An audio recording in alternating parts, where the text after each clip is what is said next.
Behind the facade of ordinary lives often hide the most meticulously calculated betrayals, and while platform guidelines prevent us from showing the unfiltered reality of these crime scenes,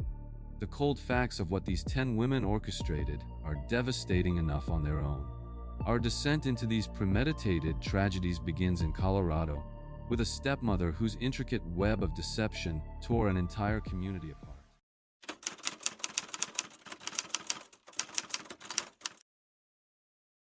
In the sprawling, picturesque suburban landscapes of Colorado Springs, the Stauch family presented an outward image of stability, blending the rigors of military life with the quiet routines of middle-class America. Albert Stauch, a dedicated National Guardsman, worked diligently to provide a secure environment for his children, including his bright, 11-year-old son Gannon, who was known in the neighborhood for his infectious smile and energetic spirit. Sharing this home was Letitia Stauch, Albert's wife and Gannon's stepmother, a woman who had recently moved with the family to Colorado and was entrusted with the daily care of the children while her husband was deployed on routine training exercises. To the outside observer, the household functioned like any other blended family navigating the complexities of modern life, with school runs, weekend activities, and the typical sibling dynamics between Gannon, his younger sister, and Letitia's adult daughter. Gannon himself was an avid fan of video games, particularly Sonic the Hedgehog, and spent his afternoons engaged in the carefree pursuits typical of a boy his age, seemingly insulated from any underlying domestic friction. However, beneath this veneer of domestic normalcy, subtle fractures were beginning to form, driven by Letitia's growing discontent, professional instability, and underlying resentment toward her stepson. Friends and extended family members would later reflect on the strained dynamic between Letitia and Gannon, noting that the stepmother often exhibited a short temper and an unpredictable demeanor when dealing with the young boy's everyday behaviors. Despite these internal tensions, Albert remained trusting of his wife's capacity to manage the household during his mandatory absences, completely unaware that her psychological state was rapidly deteriorating into a dangerous realm of calculated malice. The sprawling home in the Lorson Ranch neighborhood, meant to be a sanctuary for a growing boy, was quietly transforming into a pressure cooker of unspoken animosity orchestrated by the woman tasked with his protection. This delicate balance of a seemingly ordinary existence was maintained right up until the final weeks of January in the year 2020, when the fragile illusion of the Stauch family's tranquility was irreparably shattered. The precipitating event that would permanently fracture the Stauch family occurred on the afternoon of January 27th, when the chilling realization that 11-year-old Gannon was no longer in the house set off a chain reaction of panic and confusion. Letitia Stauch placed a call to the El Paso County Sheriff's Office, reporting her stepson as a runaway and claiming that he had simply vanished after leaving the house to walk to a nearby friend's residence between 3 and 4 o'clock in the afternoon. This initial narrative immediately raised suspicions among seasoned investigators, as the temperature in Colorado Springs was dropping rapidly, and it was entirely out of character for the home-oriented, video game-loving boy to wander off into the freezing conditions without a word to anyone. When Albert Stauch received the devastating phone call while traveling for his military duties, he immediately rushed back home, desperately clinging to the hope that his son had merely lost track of time or taken refuge from the cold with a neighbor. Law enforcement agencies swiftly mobilized, treating the disappearance with the urgency of an endangered missing child case, deploying search dogs, drones, and extensive foot patrols across the surrounding fields and suburban developments. As the initial hours turned into days, Letitia's behavior began to draw intense scrutiny from both the authorities and the rapidly expanding community of volunteers who had gathered to calm the area for any sign of the missing boy. Instead of displaying the frantic, single-minded focus typical of a distraught parent, Letitia engaged in bizarre, self-serving actions, including giving a highly unusual local television interview where she stood with her back completely turned to the camera. During this broadcast, she defensively rambled about her own victimization, complained about the public questioning her parenting skills, and offered a convoluted defense of her actions, rather than pleading for the safe return of her stepson. Furthermore, her timeline of the day's events began to wildly fluctuate, transitioning from a simple story of a boy walking down the street to elaborate,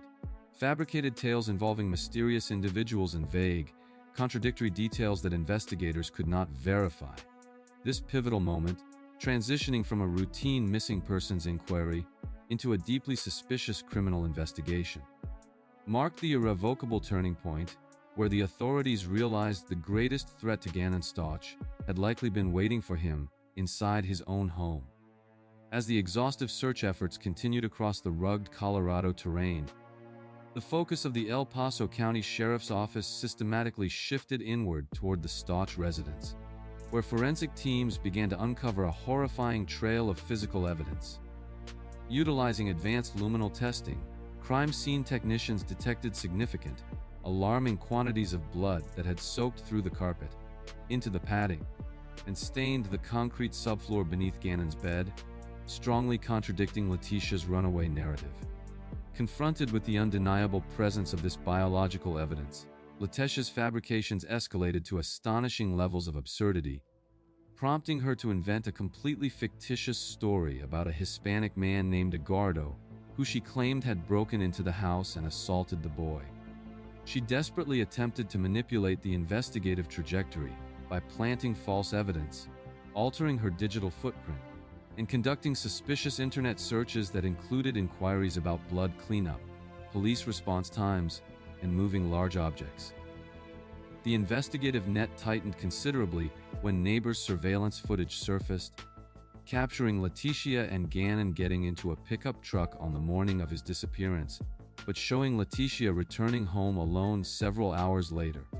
To mask her movements and the gruesome reality of what had transpired, she had loaded Gannon's deceased body into a suitcase, meticulously cleaned the crime scene using heavy chemical solvents, and embarked on a calculated mission to dispose of the evidence. Despite the mounting pressure and the unraveling of her intricate web of lies, Letitia remained chillingly composed in her deception, continuously feeding investigators, her husband, and the desperate public a steady stream of manipulative misinformation. Albert Stotch, grappling with the unimaginable betrayal, actively cooperated with law enforcement, even recording agonizing phone conversations with his wife in a desperate attempt to extract the truth about his son's whereabouts from a woman who clearly possessed no remorse. The sheer scale of the community mobilization, involving hundreds of volunteers logging thousands of hours, searching snowy ravines and local parks, stood in stark, heartbreaking contrast to the calculated, cold-blooded cover-up being orchestrated by the very person who was supposed to be mourning alongside them. Every dead and lead, every shifting alibi,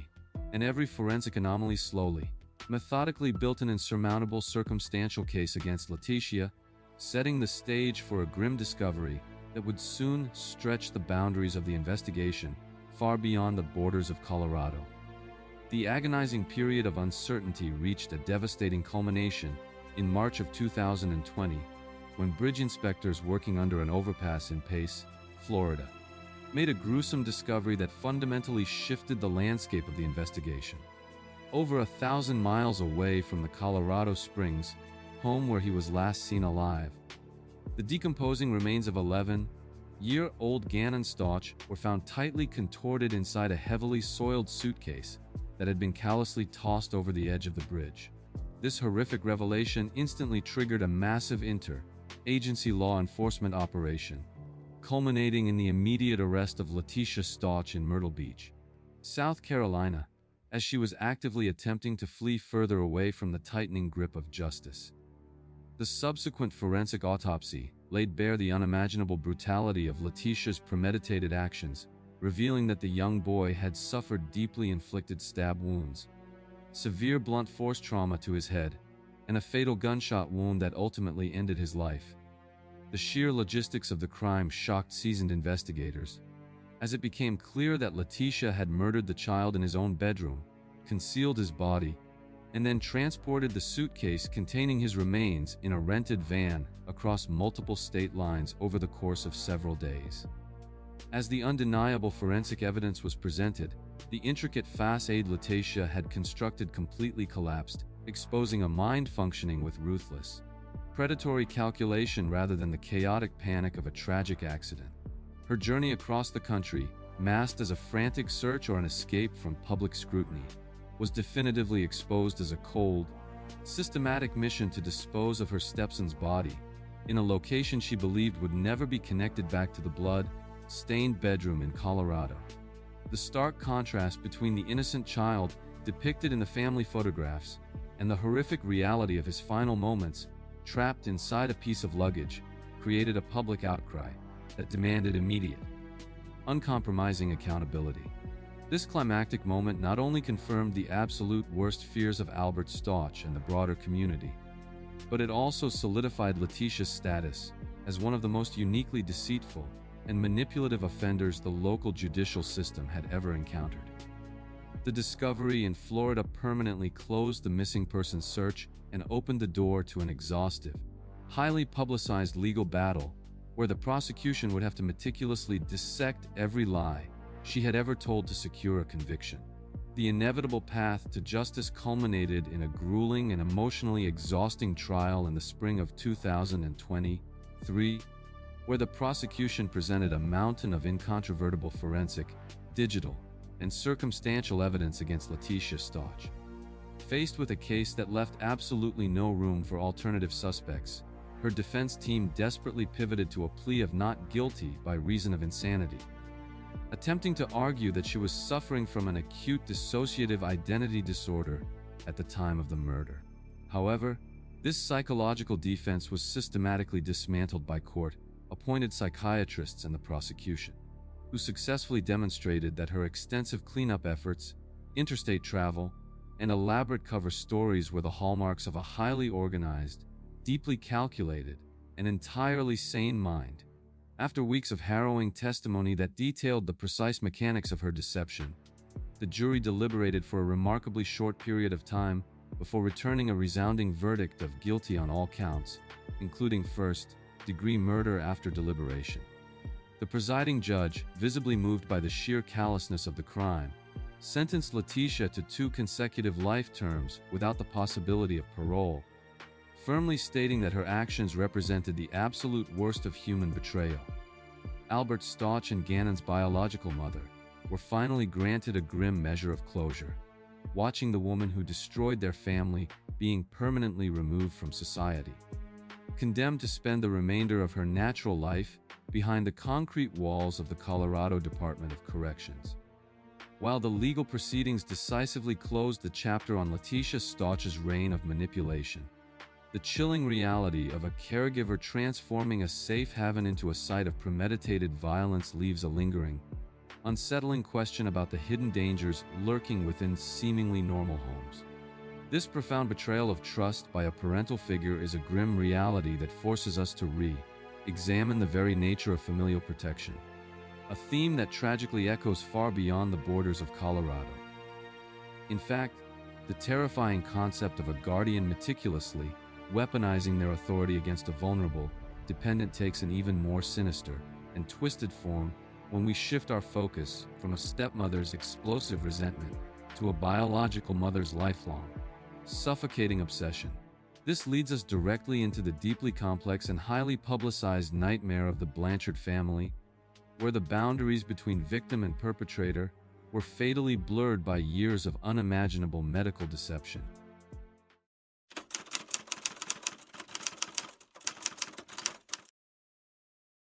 In the quiet, tightly knit community of Springfield, Missouri, Claudine D.D. Blanchard and her daughter Gypsy Rose presented a heartwarming,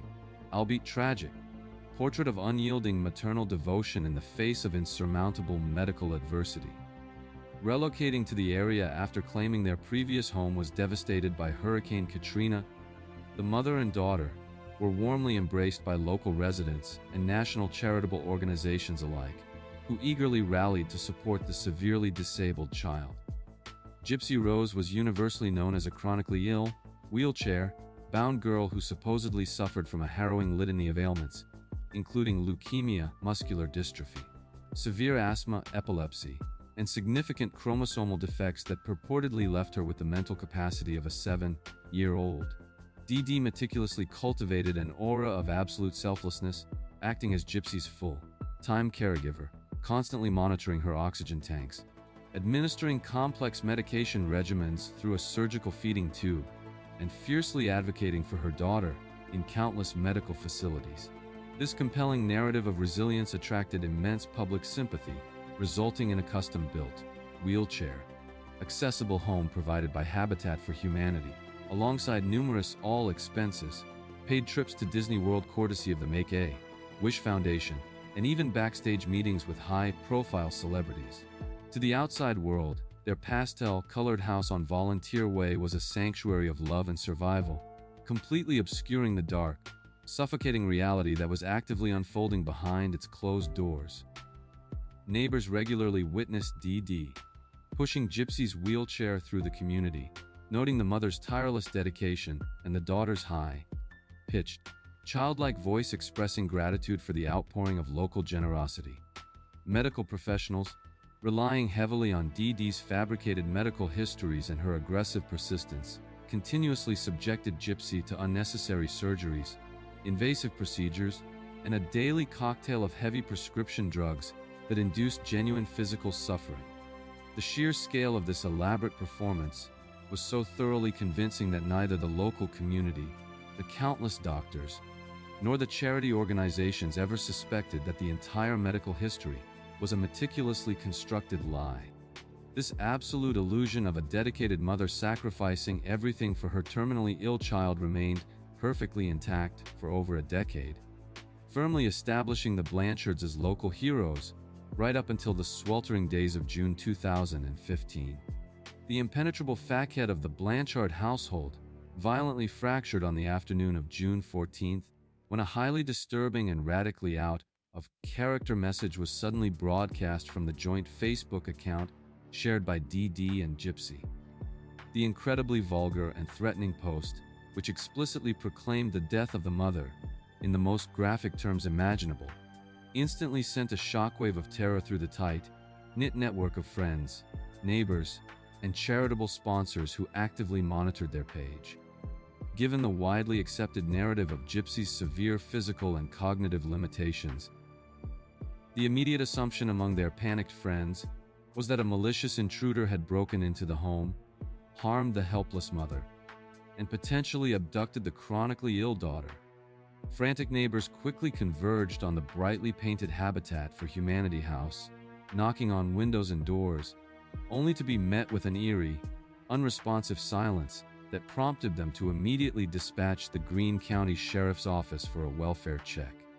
When law enforcement officers arrived at the scene, they discovered the home secured from the inside and completely devoid of any immediate signs of forced entry, complicating the rapidly escalating fears of a violent home invasion. Forcing their way into the residence, deputies were confronted with a chillingly undisturbed environment, observing Gypsy's multiple specialized wheelchairs, her vital oxygen tanks, and an extensive array of life-sustaining medical equipment abandoned in the living room. The sheer impossibility of Gypsy surviving for more than a few hours without these critical medical devices drastically heightened the urgency of the investigation, transforming a concerning social media anomaly into an active, high-stakes missing persons crisis. The disturbing digital footprint, combined with the abandoned medical apparatus, served as the undeniable inciting incident that irrevocably shattered the illusion of the devoted caregiver and the helpless child, signaling to investigators that a deeply sinister event had transpired. As detectives began to cordon off the property and meticulously document the scene, the overwhelming sentiment was one of profound dread, with authorities believing they were racing against the clock to rescue a medically fragile hostage from a deranged kidnapper. However, as they ventured deeper into the master bedroom of the seemingly idyllic home, the discovery they were about to make would completely upend the established narrative, pivoting the case from a desperate rescue mission into a horrifying homicide investigation. The frantic search for the missing, supposedly terminally ill teenager took a devastating turn when Greene County investigators discovered the brutalized body of Claudine, Dee Dee, Blanchard lying face down in a pool of blood on her bed, having succumbed to multiple vicious stab wounds. With the mother confirmed dead and the medically dependent daughter completely unaccounted for, law enforcement initiated a massive, multi-state manhunt, operating under the terrifying assumption that whoever murdered DD had abducted Gypsy Rose and left her in imminent medical jeopardy. As forensic teams meticulously processed the bloody crime scene on Volunteer Way, a parallel team of detectives began to aggressively dig into the Blanchards' complex background, seizing medical records, computers, and financial documents to uncover potential motives or suspects. It was during this deep dive into the family's history that the pristine image of the heroic mother began to rapidly disintegrate. As investigators unearthed a chilling pattern of medical child abuse known as factitious disorder imposed on another, formerly Munchausen syndrome by proxy. Detectives were stunned to discover documentation suggesting that several medical professionals in the past had raised serious red flags about the legitimacy of Gypsy's ailments, only to be systematically manipulated, threatened, or ignored by DD, who frequently changed doctors and states to maintain her absolute control. Simultaneously, cyber investigators analyzing the household's digital footprint made a critical breakthrough when they successfully traced the IP address of the gruesome Facebook post, which had been intended to throw off authorities, but instead provided a direct digital trail leading to Wisconsin. This digital forensic analysis further revealed a deeply concealed, secret online life maintained by Gypsy Rose, entirely separate from her mother's suffocating oversight, utilizing hidden internet connections to access Christian dating websites after DD had gone to sleep. Through these clandestine digital channels, investigators uncovered an intense, years-long romantic relationship between Gypsy and a young man named Nicholas Godijon, characterized by explicit messaging, violent fantasies, and a desperate desire for Gypsy to escape her mother's tyrannical grip. The mounting evidence aggressively shifted the paradigm of the entire investigation, transforming the perceived victim of a tragic kidnapping into a potential suspect who possessed secret physical capabilities and a deeply hidden motive for murder. The realization that Gypsy was intimately connected to a man in the exact geographic location where the Facebook post originated prompted a coordinated mobilization of federal and state law enforcement agencies, setting the stage for a confrontation that would expose the full extent of the deception. The mounting tension culminated in a high-stakes, pre-dawn tactical raid executed by a heavily armed SWAT team at the Wisconsin residence of Nicholas Godijon, where authorities successfully apprehended both the young man and the supposedly missing teenager. The absolute climax of this deeply convoluted case did not merely lie in the capture of the suspects, but in the profoundly shocking plot twist that physically materialized when investigators finally laid eyes on Gypsy Rose Blanchard. The frail, terminally ill, wheelchair-bound girl with the intellectual capacity of a young child, who the entire country believed was in immediate danger of dying without her medical equipment, walked into the interrogation room completely unaided, possessing a full head of hair and requiring absolutely no medical intervention. During the intensely emotional and highly revealing interrogations that followed, the horrifying reality of the murder plot was methodically laid bare, exposing that Gypsy, fully aware she was not actually sick, had actively conspired with Godijon to brutally execute her mother in order to gain her freedom. Gypsy chillingly detailed the events of the murder night, explaining how she had secretly let Godijon into the Springfield home, provided him with duct tape and a knife, and then hid naked in the bathroom, listening to her mother's screams as her boyfriend ruthlessly stabbed DD to death. Godijon, heavily influenced by Gypsy's manipulation and his own psychological vulnerabilities, confessed to carrying out the violent act under the belief that he was rescuing his soulmate from a lifetime of medical torture, viewing the murder as the only viable path to their shared future. The interrogation tapes showcased a stark, undeniable contrast between the infantile persona Gypsy had been forced to project for her entire life and the highly articulate, deeply traumatized young woman who had just orchestrated a calculated, cold-blooded assassination to sever the ties of her abuse. The revelation that the wheelchairs, the feeding tubes, the shaved head, and the countless surgeries were all components of a massive, lifelong fraud perpetrated by the victim's mother sent unparalleled shockwaves through the judicial system, the medical community, and the devastated public. This moment of ultimate exposure shattered every preconceived notion about the case, forcing investigators to grapple with the unprecedented ethical and legal complexities of a murder committed by a victim of extreme, prolonged psychological and physical torture. The spectacular unmasking of the Blanchard family's darkest secrets immediately transitioned the narrative from a straightforward homicide investigation into a globally scrutinized legal battle that would test the very boundaries of criminal culpability and self-defense. The unprecedented nature of the psychological and physical abuse Gypsy Rose endured heavily influenced the subsequent legal proceedings, prompting the prosecution to offer a deeply considered plea agreement rather than pursuing the maximum penalty for first-degree murder. Recognizing the profound complexities of factitious disorder imposed on another, and the indisputable reality that D.D. Blanchard had systematically tortured her daughter for financial gain and public adulation, the state allowed Gypsy to plead guilty to the lesser charge of second-degree murder. She was subsequently sentenced to 10 years in the Missouri Department of Corrections, a remarkably lenient outcome for a premeditated homicide, reflecting the judicial system's acknowledgement of her unique status as both a victim of lifelong abuse and a convicted felon. Conversely, Nicholas Gojohn, who physically executed the brutal stabbing but lacked the same history of victimization by the deceased, faced a significantly harsher reality, ultimately being convicted of first-degree murder and sentenced to life in prison without the possibility of parole. Gypsy Rose served 85% of her sentence and was released on parole in late 2023, stepping into a world she had never navigated as an independent adult. Her highly publicized release generated intense media scrutiny, forcing society to continually grapple with the uncomfortable moral ambiguities of a case where the murderer was simultaneously the most tragic victim of the entire ordeal. While the physical chains of her medical imprisonment were broken through an act of desperate violence, the case remains a chilling testament to systemic failures, highlighting how deeply an elaborate lie can infiltrate trusted institutions when masked by the compelling illusion of maternal care. The complete destruction of the Blanchard family stands as a stark warning about the dangerous intersection of manipulation, perceived vulnerability, and the deadly lengths to which a trapped individual will go to orchestrate their own liberation. However,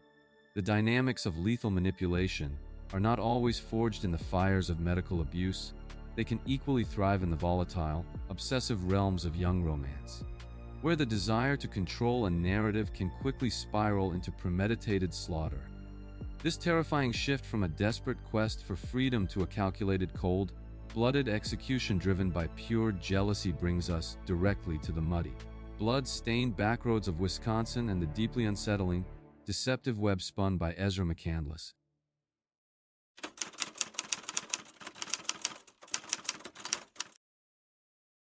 In the seemingly tranquil and close-knit college town of Eau Claire, Wisconsin, Ezra McCandless cultivated an intensely bohemian and aggressively unconventional persona that captivated those who entered her chaotic orbit. Born Monica Kay, she had recently undergone a significant identity shift, adopting a new name and adopting a gender-fluid lifestyle that she heavily documented across various social media platforms to garner validation. Immersing herself in the local arts and coffeehouse scene, Ezra projected an image of a free spirit, frequently drawing people in with her charismatic, albeit highly dramatic, storytelling and her perceived emotional vulnerabilities. Among those drawn into her intricate web was Jason Mengel, a local medic several years her senior, who quickly became deeply entangled in an intense and emotionally exhausting romantic relationship with the young woman. Their dynamic was characterized by extreme highs and volatile lows, exacerbated by Ezra's constant need for attention and her habitual blurring of the lines between reality and outright fabrication. While presenting herself as a fragile soul in need of protection to Jason, she simultaneously maintained a clandestine, highly secretive affair with another young man named Alex Woodworth, a local barista and aspiring teacher known for his gentle demeanor and philosophical outlook on life. Alex, who was deeply empathetic and completely naive to the depths of Ezra's manipulation, viewed their connection as a profound intellectual and emotional bond, entirely unaware that he was merely a pawn in a much larger, destructive game.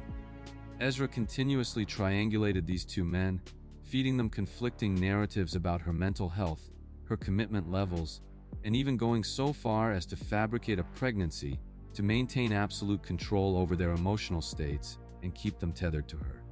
To the outside observer, she was simply a young artist navigating the turbulent waters of early adulthood and complex identity politics, but beneath this carefully curated exterior lay a deeply ingrained capacity for deception and a terrifying lack of empathy. This precarious juggling act of romantic entanglements and pathological lying formed the foundational powder keg of her existence,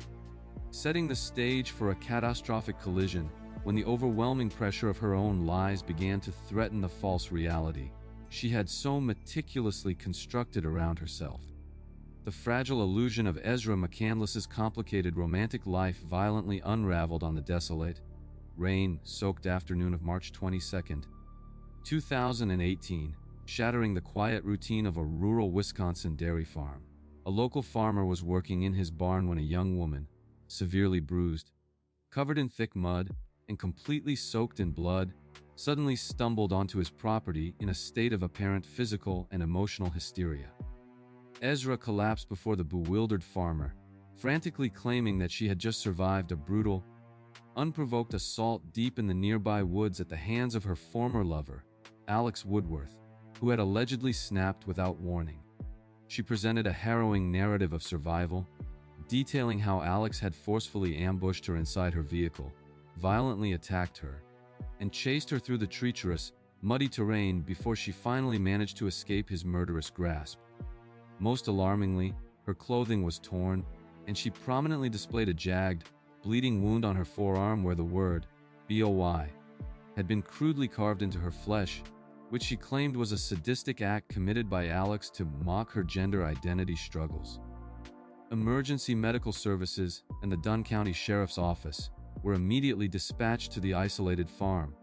treating the blood-covered woman as the traumatized victim of a horrific, gender-based hate crime and a severely botched attempted homicide. However, as seasoned deputies began to gently question Ezra about the exact location of the attack and the current whereabouts of her alleged assailant, subtle inconsistencies and bizarre emotional fluctuations began to heavily pepper her frantic survival narrative. Despite her outward display of sheer panic and hyperventilation, investigators immediately noted a distinct lack of defensive wounds on her hands and face that would be typical of the ferocious close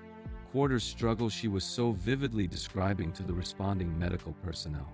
This shocking arrival at the dairy farm served as the undeniable inciting incident that immediately mobilized a massive law enforcement response, transforming a quiet Thursday afternoon into an urgent, high-stakes hunt for a supposedly deranged and dangerous attacker lurking in the Wisconsin wilderness. Little did the responding officers realize that the bleeding, trembling victim sitting in the back of the ambulance was not fleeing from a violent predator, but was actively executing the opening act of a deeply calculated and unimaginably brutal cover-up. As paramedics transported Ezra to a local hospital for a comprehensive medical evaluation, a heavily armed contingent of deputies retraced her muddy footsteps back down the desolate rural roads to locate the crime scene and apprehend the supposedly dangerous Alex Woodworth. Their meticulous search quickly led them to Ezra's abandoned Chevrolet Impala, which was deeply entrenched in the mud of a secluded dirt track. But it was the horrifying discovery a short distance away that fundamentally shifted the entire trajectory of the investigation. Lying lifeless on the muddy embankment was the brutally mutilated body of Alex Woodworth,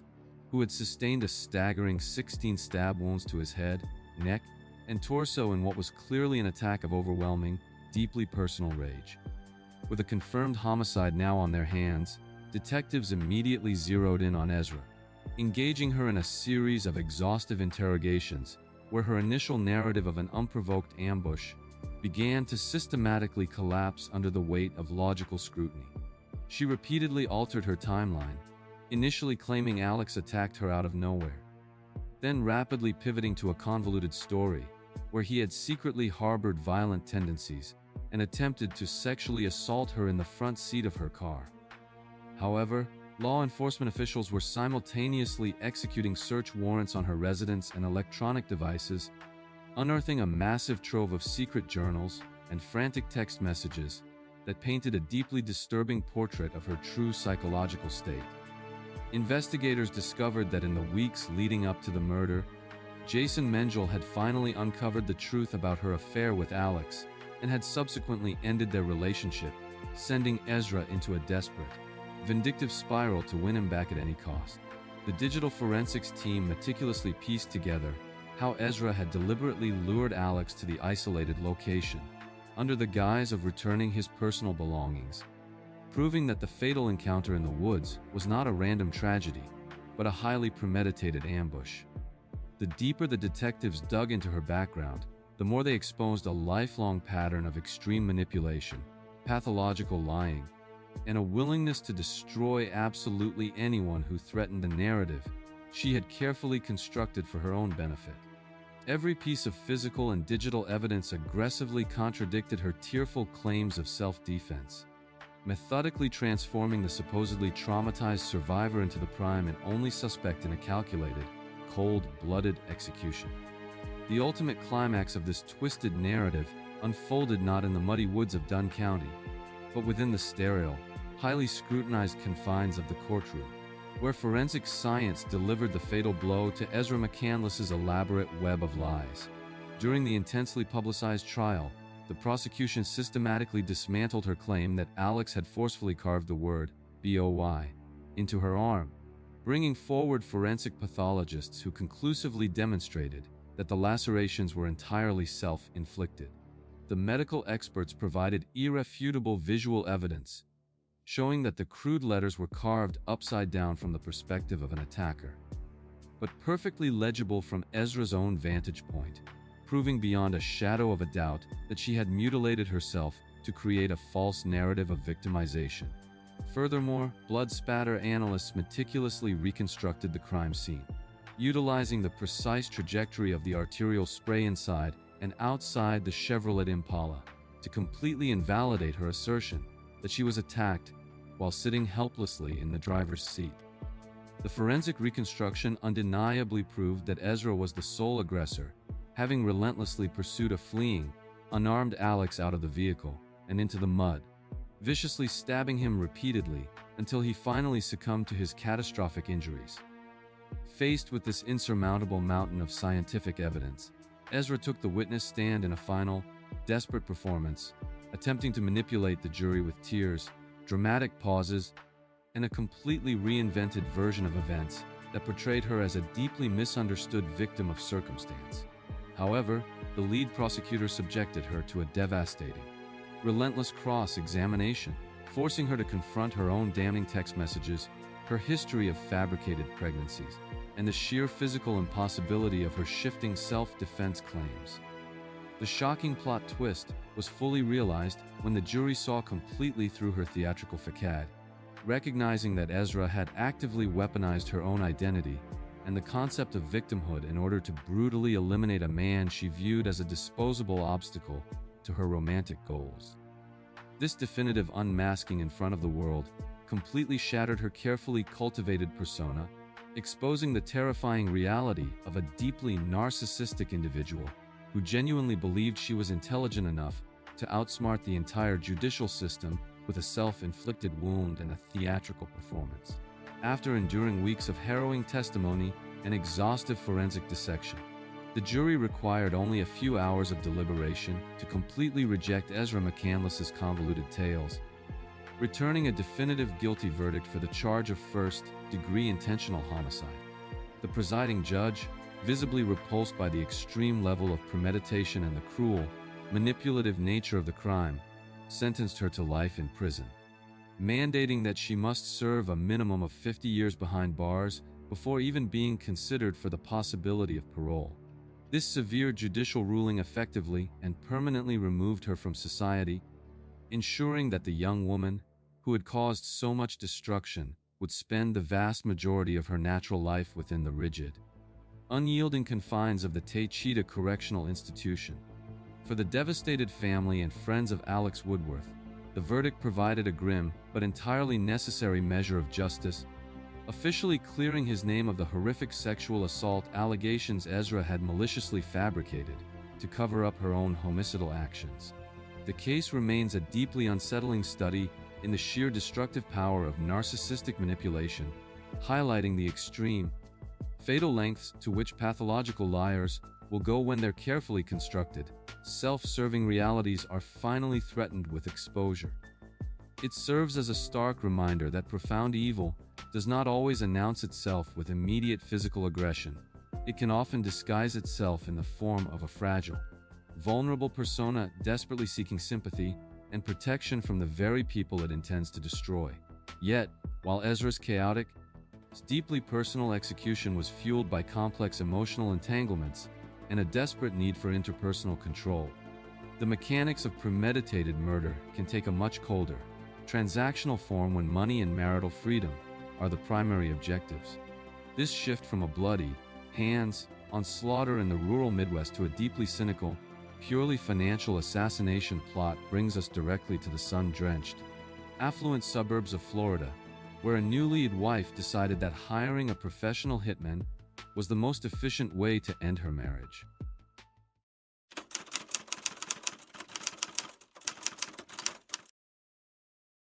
In the sun-drenched, palm-lined enclaves of Boynton Beach, Florida, the newlywed couple Michael and Dahlia Dipolito projected an image of affluent suburban perfection that perfectly masked a deeply sinister reality. Michael, a man who had successfully navigated past legal troubles to build a lucrative career and establish a comfortable life, believed he had finally found true happiness when he married the strikingly beautiful Dahlia just 5 months after they first met. From the outside, their life together appeared idyllic, characterized by luxury vehicles, an expensive townhome, and the constant, outward displays of affection typical of a couple still entrenched in the honeymoon phase of their relationship. However, this pristine facade of matrimonial bliss was entirely one-sided, as Dahlia viewed her marriage not as a lifelong partnership, but as a highly calculated, financially motivated stepping stone. Prior to their hasty wedding, Dahlia had been quietly siphoning hundreds of thousands of dollars from Michael's accounts, simultaneously attempting to sabotage his probation by planting illegal drugs in his vehicle in hopes of sending him back to federal prison. When her initial attempts to permanently remove him from her life through the judicial system failed, she coldly escalated her tactics, deciding that his physical elimination was the only guaranteed method to inherit his substantial assets without the complications of a divorce. She continued to play the role of the doting, affectionate wife, cooking him meals and sharing his bed, all while actively cultivating a lethal exit strategy right under his nose. Friends and acquaintances saw a vibrant, loving partner, completely oblivious to the fact that she was actively scouting for an assassin to execute the man she had just vowed to love and protect. Michael remained blissfully unaware of the immense danger sleeping next to him every night, trusting his wife implicitly, even as she methodically plotted his assassination. This terrifying duality of a woman exchanging vows of eternal love while simultaneously planning a funeral perfectly encapsulates the absolute, remorseless greed that defined Dahlia's existence in the summer of 2009. The carefully constructed illusion of the Dipolito marriage irrevocably cracked in late July, when a highly disturbing tip reached the desks of the Boynton Beach Police Department, fundamentally changing the course of Michael's life. Dahlia had secretly reached out to a former romantic partner named Mohamed Shahida, bluntly inquiring if he knew anyone in the criminal underworld who could be hired to permanently eliminate her husband. Stunned by the sheer callousness of her request, and genuinely fearing for Michael's life, Shahidi made the difficult but necessary decision to become a confidential informant, immediately alerting local law enforcement to the active murder plot. Initially, detectives were understandably cautious, recognizing the extreme nature of the allegation and needing concrete proof before moving against a seemingly respectable, newly married suburban housewife with no prior criminal record. To verify the chilling claims, investigators instructed Shahida to arrange a meeting with Dahlia in his vehicle, which they had meticulously wired with hidden audio and video recording equipment to capture her murderous intent on tape. During this clandestine conversation, Dahlia did not hesitate or show the slightest hint of moral conflict,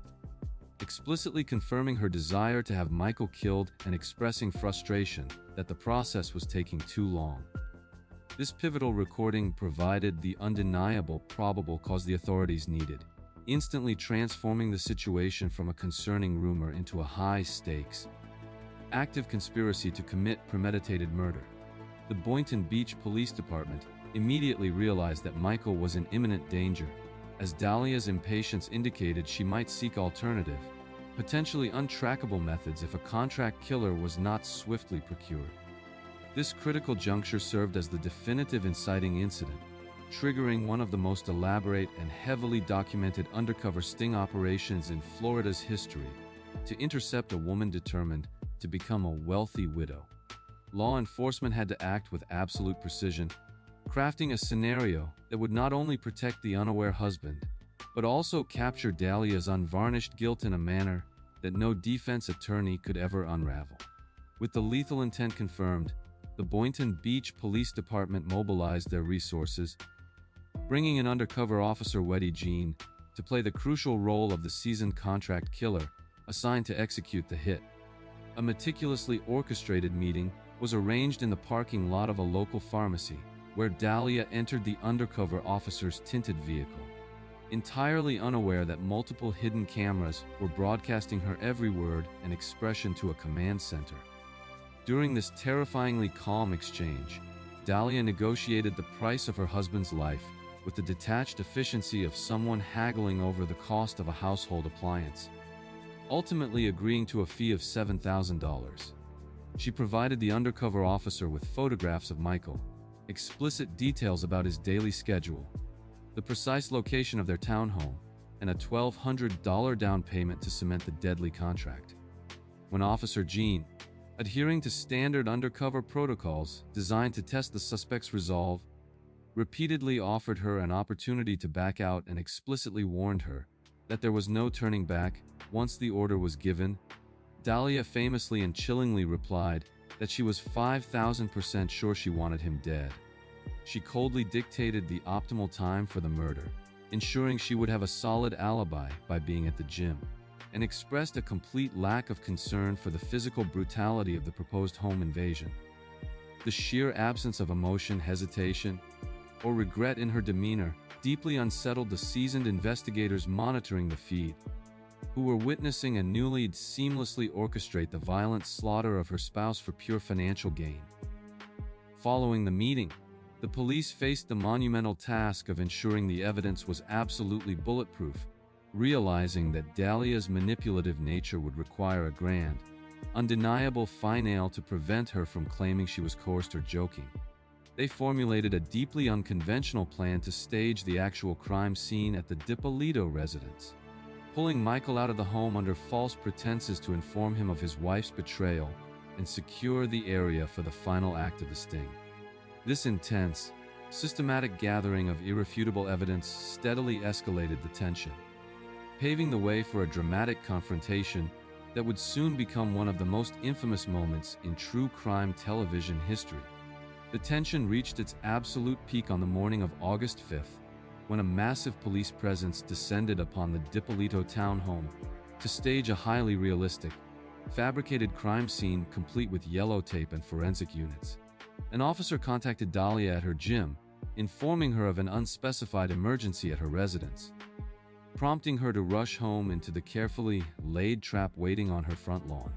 Upon arrival, she was gently informed by a detective that her husband had been killed in a violent burglary, a revelation that triggered a wildly exaggerated, theatrical display of sobbing and wailing that seasoned investigators immediately recognized as entirely fraudulent. She was subsequently transported to the police station under the guise of providing a widow's statement, where detectives initially played along with her performance, allowing her to spin her web of lies before systematically tightening the trap. In the interrogation room, the commanding officers slowly confronted her, with the audio and video recordings of her explicitly ordering the hit, watching as her false tears instantly evaporated, replaced by a cold, calculating defensive posture. The undeniable climax, a moment of profound psychological shock, occurred when the interrogation room door swung open and Michael DiPolito, the man she believed was lying dead in a morgue, walked in completely unharmed. Faced with the living, breathing proof of her failed assassination attempt, Dahlia exhibited no remorse, relief, or guilt, but instead continued to aggressively lie, bizarrely insisting to Michael that she had not done anything wrong, despite the incontrovertible video evidence. Her absolute refusal to break character or admit fault, even when confronted by the husband she had just tried to slaughter, and the undercover cop she had hired, showcased a level of sociopathy that left veteran detectives entirely speechless. This stunning plot twist not only provided the prosecution with the ultimate, indisputable evidence of her guilt, but also permanently shattered the mask of the innocent, grieving wife she had so desperately tried to project to the world. The staged crime scene and the subsequent interrogation room confrontation completely cemented her fate, transitioning a preventative police operation into a definitive, airtight criminal prosecution for solicitation of first-degree murder. The aftermath of the spectacular sting operation resulted in a protracted, highly publicized legal saga that dragged on for nearly 8 years, capturing national media attention due to the sheer audacity of the crime. Dahlia's defense team aggressively pursued multiple trials and appeals, initially attempting a heavily scrutinized defense strategy claiming the entire murder for hire plot was actually a scripted stunt designed to secure a reality television contract. When that absurd narrative failed to sway the courts, they pivoted to accusing the Boynton Beach Police Department of entrapment, arguing that the confidential informant and the undercover officer had unfairly manipulated a vulnerable woman into committing a crime she otherwise would not have considered. However, the prosecution continually relied on the unblinking, objective truth of the undercover videotapes, reminding multiple juries of her chilling declaration and her absolute lack of hesitation when handing over the down payment for her husband's life. Finally, in 2017, a definitive conclusion was reached when a jury convicted her of solicitation to commit first-degree murder, and the judge sentenced her to 16 years in the Florida Department of Corrections, ensuring she would spend her prime years behind bars. Michael DiPolito, having narrowly escaped a violent, premeditated execution orchestrated by the woman he loved, eventually finalized a highly contentious divorce and slowly began the arduous process of rebuilding his life free from her toxic, lethal influence. The case remains a textbook example of preventative law enforcement and a chilling reminder of the cold, calculated greed that can hide behind a wedding ring and a seemingly perfect suburban existence. While Dahlia DiPolito's motivations were rooted entirely in financial gain and a cynical desire for independence, the psychological triggers for premeditated murder are not always so easily categorized by worldly desires. This dark reality forces us to shift our gaze from the calculated financial assassination of an adult to the pure, unadulterated horror of a thrill kill, bringing us to a rural Missouri town where a deeply disturbed teenager sought to answer a terrifyingly simple question about the value of human life.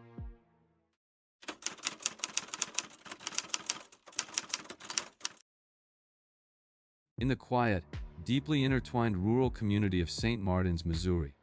the stark contrast between innocent childhood and profound psychological decay was quietly manifesting right across the street from one another. On one side of the neighborhood lived 9-year-old Elizabeth Alton, a bright, cheerful, and deeply sheltered little girl who loved playing outdoors, possessed a vibrant imagination, and was known for her gentle, trusting nature. Just a stone's throw away lived 15-year-old Alyssa Bustamante, a teenager burdened by a deeply troubled family history, severe clinical depression, and a well-documented trajectory of escalating self-harm. Unlike the typical adolescent rebellion, Alyssa's descent into darkness was heavily documented on her social media profiles, where she openly listed her hobbies as cutting and killing, while frequently posting unsettling, macabre photographs that glorified violence and self-mutilation. To the untrained eye of the local community, she might have simply appeared as a stereotypical, angst-ridden teenager navigating the difficult waters of a fractured home life, heavily utilizing the dark aesthetics of the era's internet culture. However, mental health professionals, and those closest to her, were acutely aware of her severe psychiatric struggles,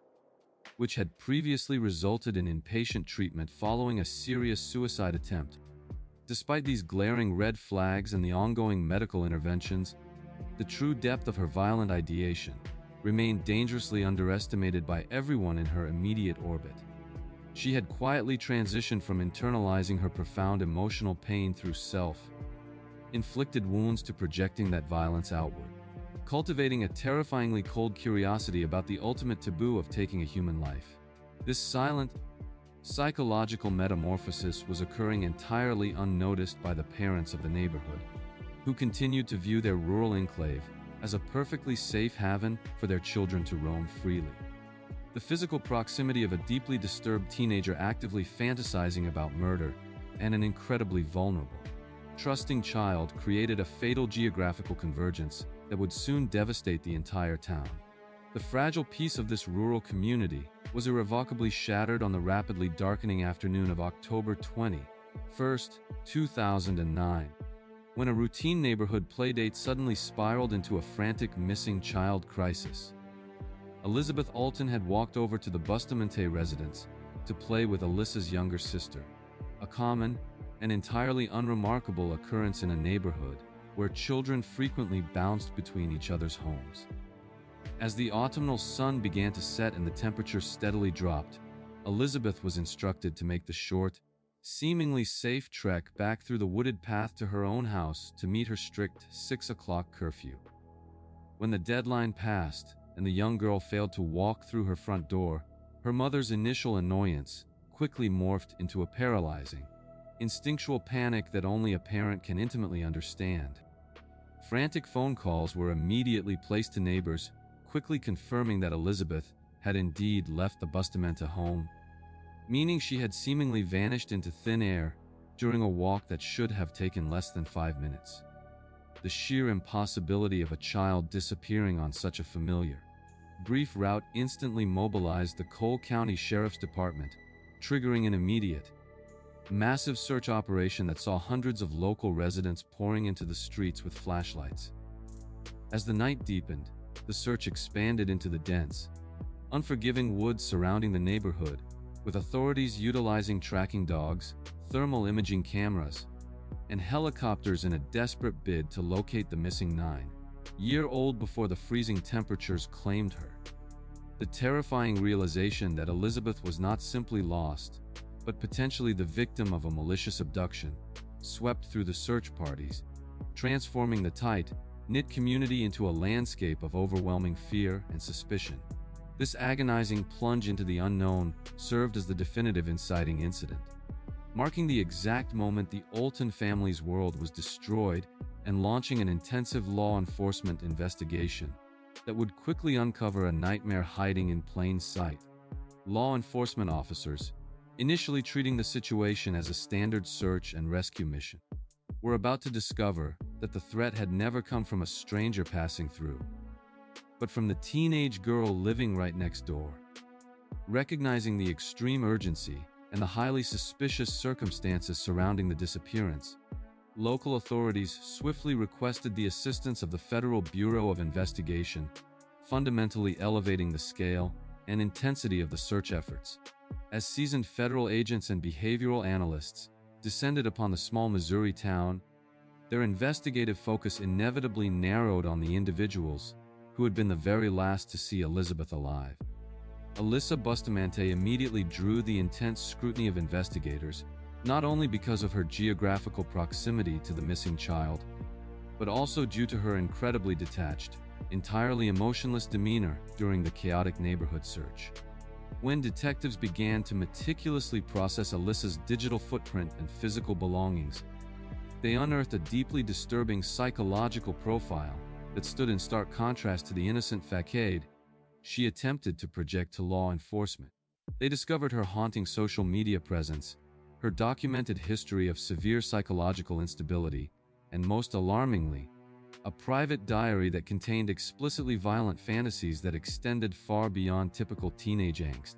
The investigative pressure on the 15-year-old intensified significantly when the FBI deployed specialized tracking dogs that consistently led searchers from the Bustamante home directly into a specific, densely wooded area situated immediately behind the neighborhood.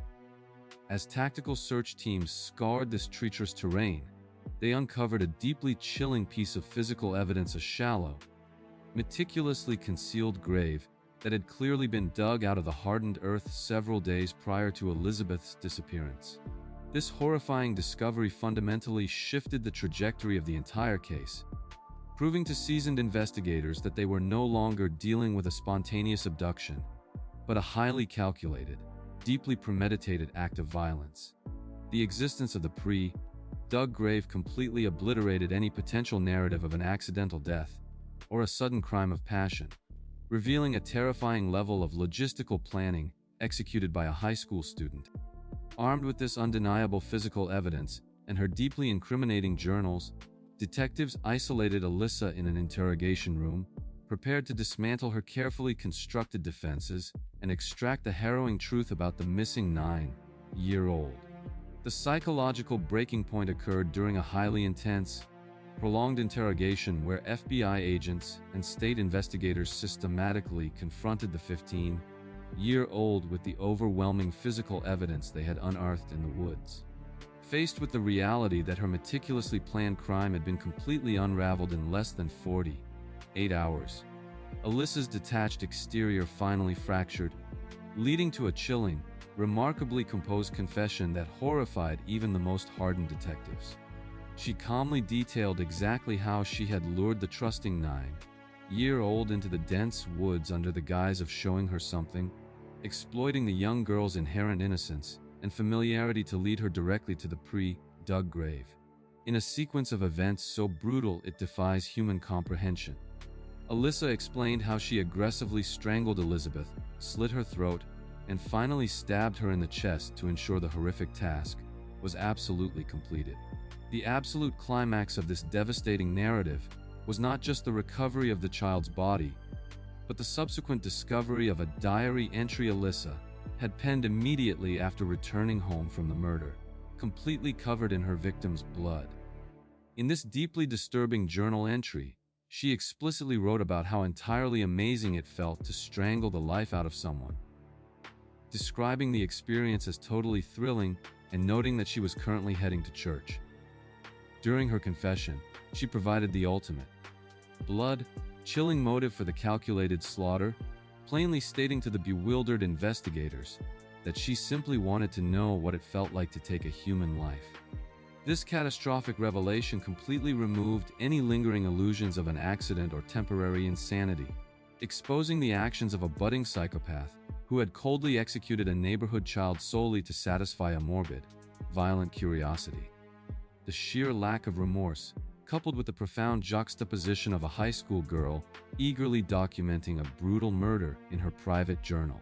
firmly established Alyssa Bustamante as one of the most uniquely terrifying juvenile offenders in modern American history. This defining moment irrevocably shattered the St. Martin's community, proving that unimaginable evil does not always wear the face of a hardened criminal, but can sometimes hide behind the quiet, depressed stare of a teenage neighbor. The horrific nature of the premeditated thrill kill fundamentally dictated the ensuing legal proceedings, compelling the Missouri judicial system to make the rare and severe decision to try the 15-year-old Alyssa as an adult.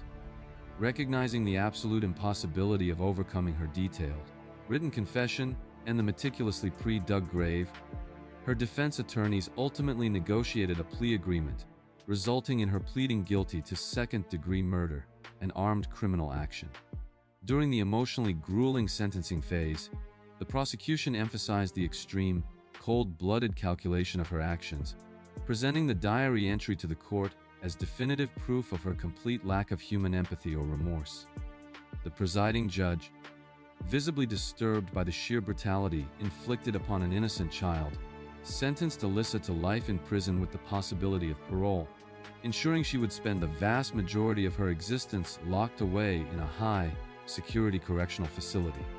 The devastating loss of Elizabeth Alton left a permanent, unhellable scar on the rural community of St. Martin's, forever altering how local parents viewed the safety of their own backyards and the hidden psychological depths of the children living next door. While the legal system achieved a measure of technical justice, the Alton family was left to navigate a lifelong, agonizing grief, completely shattered by a senseless act of violence that was driven entirely by a teenager's dark curiosity. Alyssa Bustamante's calculated transition from consuming dark internet aesthetics to actively participating in a brutal murder stands as a grim warning about the potential dangers of untreated, escalating psychiatric instability manifesting in isolated adolescence. However, this fatal, obsessive descent into the macabre is not a phenomenon exclusively restricted to the confused minds of teenagers seeking a morbid thrill. As we move out of the rural Midwest and into the mountainous regions of Virginia, we encounter another terrifying scenario where an absolute obsession with true crime, combined with profound personal grief, actively transformed a grieving widow into a ruthless executioner. This brings us to the dark, heavily documented digital footprint of Amanda Taylor, a woman who decided that the only way to avenge her husband's death was to systematically orchestrate a bloody slaughter and broadcast it to the entire world.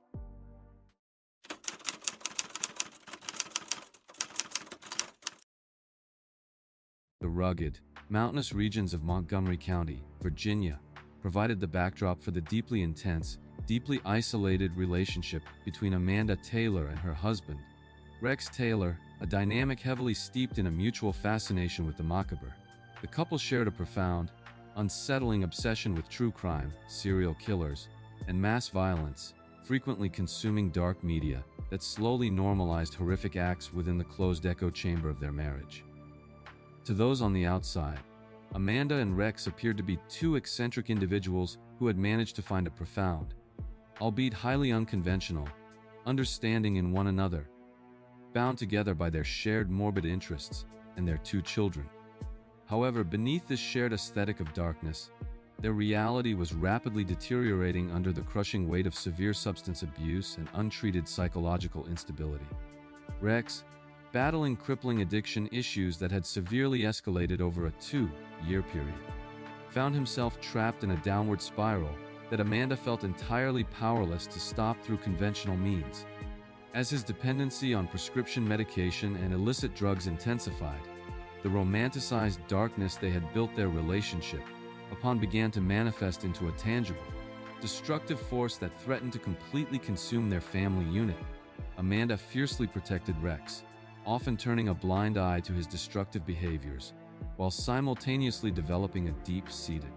irrational resentment toward those she believed were enabling his fatal habits. She began to actively isolate the family, viewing external influences as hostile threats to their insular world, and increasingly focused her mounting anger on a singular target: her father-in-law, Charles Taylor. Amanda genuinely and stubbornly believed that Charles was the foundational source of Rex's addiction, convincing herself that his influence and alleged past behaviors were the direct catalysts for her husband's current suffering. This toxic blend of deep romantic devotion, severe substance abuse, and an all-consuming obsession with violence created a highly combustible psychological environment, setting the stage for a tragic event that would irrevocably shatter their world and push Amanda past the point of no return. The catastrophic breaking point for Amanda Taylor occurred in August of 2014, when her husband Rex finally succumbed to his overwhelming demons and committed suicide, a tragic act that completely obliterated her fragile connection to reality. The sudden, violent loss of the man she considered her absolute soulmate did not trigger a normal grieving process. Instead, it plunged her into a dark, vindictive psychological abyss where sorrow was instantly weaponized into an unquenchable thirst for retribution.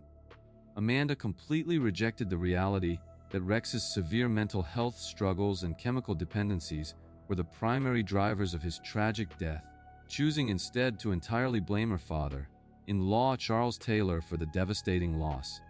She convinced herself that Charles was the sole architect of Rex's destruction, adopting a twisted narrative where the only way to honor her deceased husband's memory was to exact a violent, biblical level of revenge against his father. Her already well-documented fascination with serial killers transitioned from a morbid hobby into a practical, instructional blueprint for how she would execute her dark manifestation of justice. Her social media presence, once a repository for dark aesthetics, rapidly evolved into a deeply concerning platform where she openly expressed her intense hatred for Charles and her desperate desire to balance the scales through physical violence.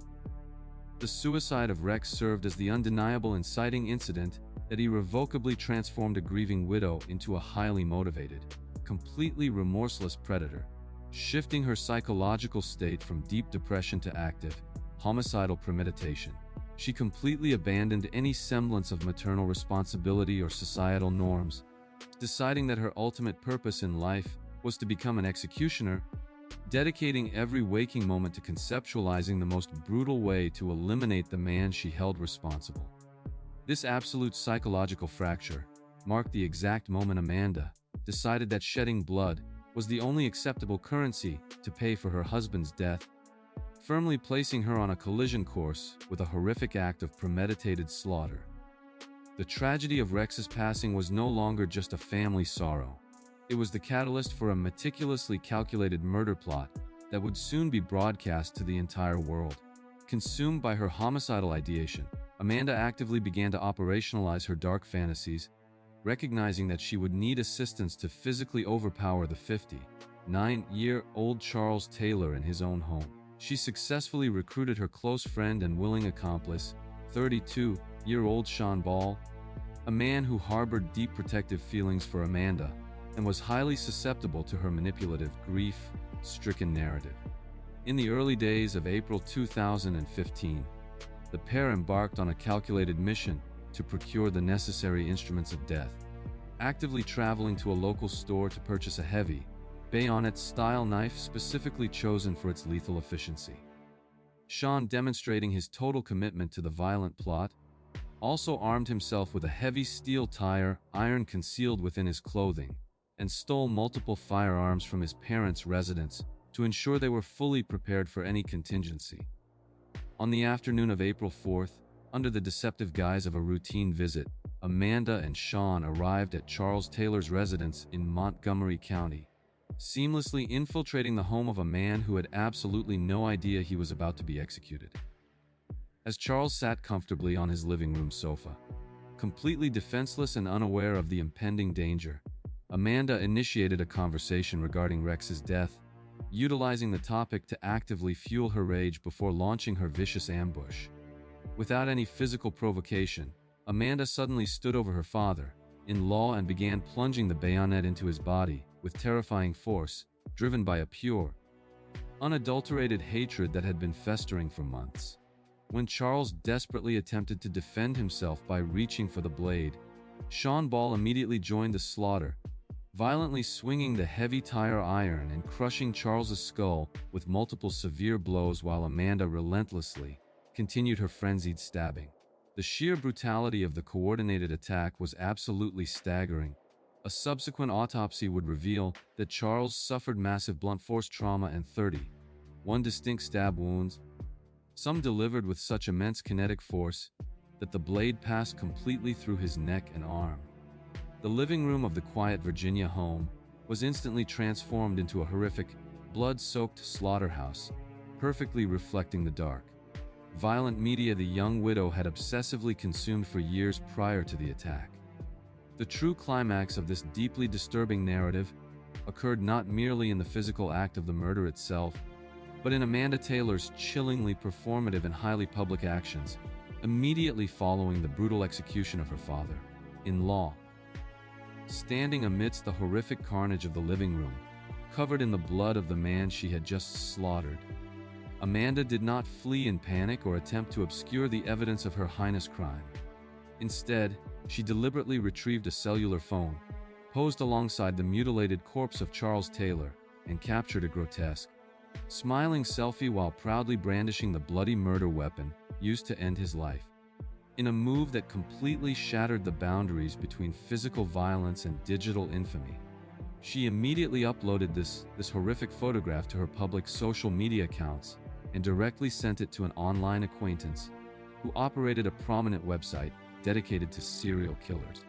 She utilized platforms like Instagram to openly broadcast her confession to the world, posting captions that explicitly detailed her complete lack of remorse, proudly proclaiming that she had stabbed her father-in-law and claiming that she did it all for the love of her deceased husband. This unprecedented digital exhibitionism instantly triggered a massive, multi-state manhunt as law enforcement agencies scrambled to track down a heavily armed, highly unstable woman who was actively utilizing the internet to taunt authorities and threaten further violence. Amanda and Sean stole Charles's vehicle,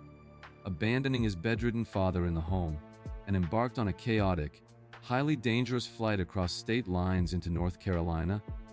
leaving a digital trail of terrifying proclamations in their wake. As the pressure of the pursuit mounted and the reality of their situation set in,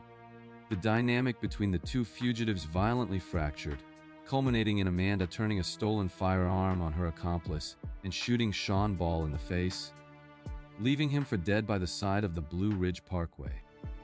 Her absolute willingness to broadcast her atrocities to the world while simultaneously executing the man who had just helped her commit murder cemented her status as a profoundly dangerous, entirely remorseless killer who thrived on the spectacle of her own violence. This chaotic, blood-soaked road trip, fueled by a terrifying desire for notoriety and a complete detachment from human empathy, represented the ultimate peak of her destructive psychological spiral.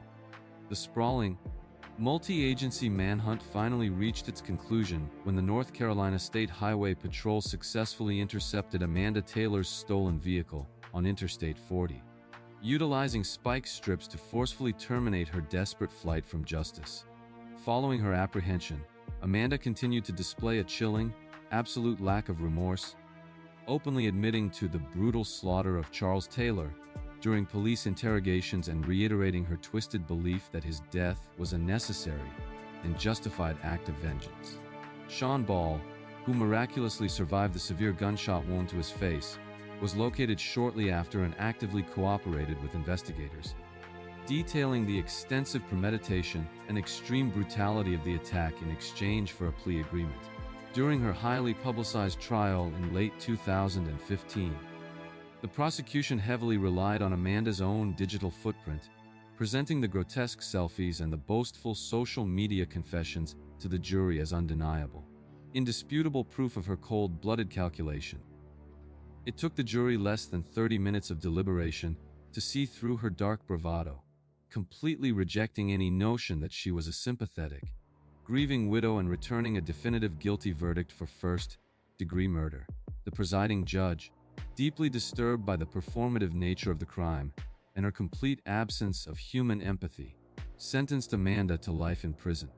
ensuring that the self-proclaimed serial killer enthusiast would spend the rest of her natural life locked in a cage. Sean Ball subsequently pleaded guilty to his role in the horrific attack, receiving a 60-year sentence with a significant portion suspended, ultimately requiring him to serve just over 41 years behind bars for his complicity in the slaughter. The brutal, heavily documented murder of Charles Taylor serves as a terrifying case study of how deep, untreated psychological trauma can seamlessly merge with a dangerous obsession with true crime, creating a predator who views murder as an online performance. Yet, the desire to meticulously control a narrative and manipulate public perception through the lens of a camera is not unique to Amanda Taylor's bloody selfies. This transition from a spontaneous, grief-fueled broadcast of violence to a deeply manipulative, highly calculated photographic cover-up brings us directly to the desert heat of Arizona and the infamous, constantly shifting lies of Jodi Arias.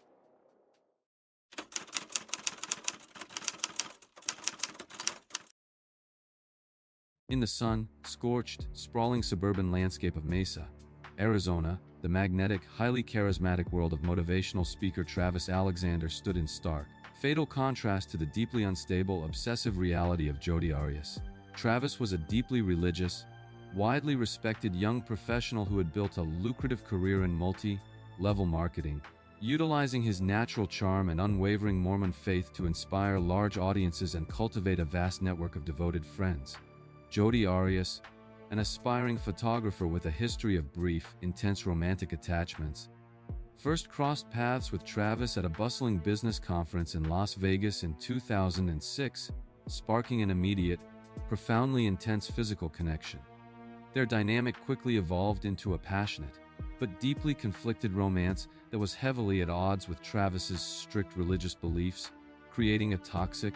repetitive cycle of intense intimacy, followed by profound guilt and agonizing, temporary breakups. As Travis repeatedly attempted to distance himself and establish healthier, faith-aligned relationships with other women, Jodi's inability to accept the finality of their separation manifested in severe, terrifyingly obsessive behaviors that crossed every boundary of normalcy. She secretly relocated to be closer to his geographic orbit, continuously hacked into his private emails and social media accounts to monitor his communications, and was widely suspected by his inner circle of slashing his car tires in anonymous fits of vindictive jealousy. Travis, deeply unsettled by her relentless surveillance and her sudden, unannounced appearances at his home, explicitly expressed his mounting fear to several close confidants, ominously warning them that if anything violent were to ever happen to him, Jodi would undoubtedly be the prime suspect. To the outside observer, Jodi adopted the carefully curated facade of a supportive, albeit deeply heartbroken ex-girlfriend. But this gentle exterior perfectly masked a deeply ingrained, possessive rage that was slowly building to a catastrophic boiling point. This precarious, deeply toxic dynamic of a man completely unable to safely sever ties with a highly manipulative, dangerously obsessed woman set the foundational stage for an unprecedented collision of jealousy and violence. The sweltering heat of the Arizona summer in 2008 would ultimately serve as the backdrop for one of the most meticulously planned, heavily documented, and brutally executed domestic homicides in modern American history. The toxic, lingering entanglement reached its horrific breaking point on June 9th, when concerned friends converged on Travis Alexander's Mesa home after he uncharacteristically missed a highly anticipated, scheduled business flight to Cancun, Mexico. Entering the quiet, multi-story suburban residence, his close friends immediately noticed a deeply unsettling silence and a faint, distinct metallic odor that drew them nervously toward the master bedroom and the attached en-suite bathroom. Walking cautiously down the hallway, their absolute worst fears were realized when they discovered large, pooling blood stains soaking deeply into the carpet, creating a gruesome trail that led directly into the tiled confines of the bathroom. Inside the glass shower stall, they found the brutally mutilated,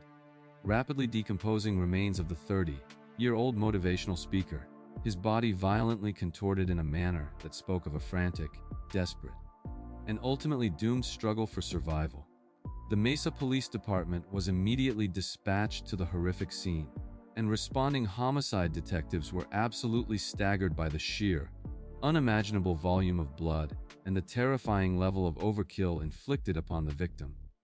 The initial medical examination at the crime scene revealed a level of personal rage rarely witnessed by veteran investigators, documenting nearly 30 deep, forceful stab wounds scattered across Travis's back, chest, and torso. Furthermore, the subsequent autopsy would confirm that the victim had suffered a violent defensive struggle, a deeply severed trachea resulting from an ear-to-ear throat slashing, and a final point-blank gunshot wound to the right side of his head. The sheer brutality and deeply personal, hands-on nature of the slaughter instantly transformed the quiet Arizona residence into a massive, heavily scrutinized crime scene, entirely ruling out any initial theories of a random, financially motivated burglary gone wrong. Investigators immediately began interviewing the deeply traumatized friends gathered outside the police tape, who unequivocally and unanimously pointed the detectives in a single, terrifying direction: the obsessed, highly volatile ex-girlfriend who had been systematically stalking him for months. This gruesome discovery served as the definitive inciting incident, instantly mobilizing a complex, cross-state homicide investigation and initiating a high, stakes psychological game of cat and mouse with a woman whose capacity for deception was matched only by her capacity for extreme violence. As seasoned detectives quickly zeroed in on Jodi Arias, she immediately launched into a highly calculated, ever-evolving campaign of deception. Initially attempting to project the image of a devastated, heartbroken former lover who was hundreds of miles away in California at the time of the brutal murder, she confidently provided investigators with a detailed, seemingly airtight alibi, claiming she had absolutely no involvement in the horrific crime and had not seen Travis in several months, even actively offering to provide her fingerprints and DNA to clear her tarnished name. However, the forensic reality meticulously preserved inside Travis's home told a drastically different story, particularly after crime scene technicians made a monumental case-breaking discovery by recovering a heavily damaged Sony digital camera at the bottom of the victim's washing machine. Utilizing advanced digital forensic techniques, investigators successfully recovered a sequence of deleted, highly incriminating time-stamped photographs that fundamentally shattered Jodi's initial alibi, proving unequivocally that she was present in the house on the very afternoon of the slaughter. The recovered images chillingly documented the couple engaging in explicit sexual intimacy just hours before the murder, followed by haunting photographs of Travis sitting vulnerably in the shower, and most damningly, an accidental, blurry photograph capturing a bleeding Travis and a pant leg completely matching Jodi's clothing during the actual attack. Furthermore, a bloody palm print completely matching Jodi's distinct biometric profile was positively identified on the bathroom wall hallway, firmly and undeniably placing her at the center of the horrific, blood-soaked crime scene. Confronted with this insurmountable, undeniable physical evidence during a subsequent interrogation, Jodi swiftly abandoned her original story and fabricated an elaborate, entirely new narrative, claiming that two masked, ninja-like intruders had suddenly broken into the home, attacked Travis, and forced her to flee for her life into the desert. This absurd, highly theatrical tale of a phantom home invasion quickly collapsed under the crushing weight of logical scrutiny and the uncovering of her extensive, heavily premeditated travel logs by relentless cyber and financial investigators.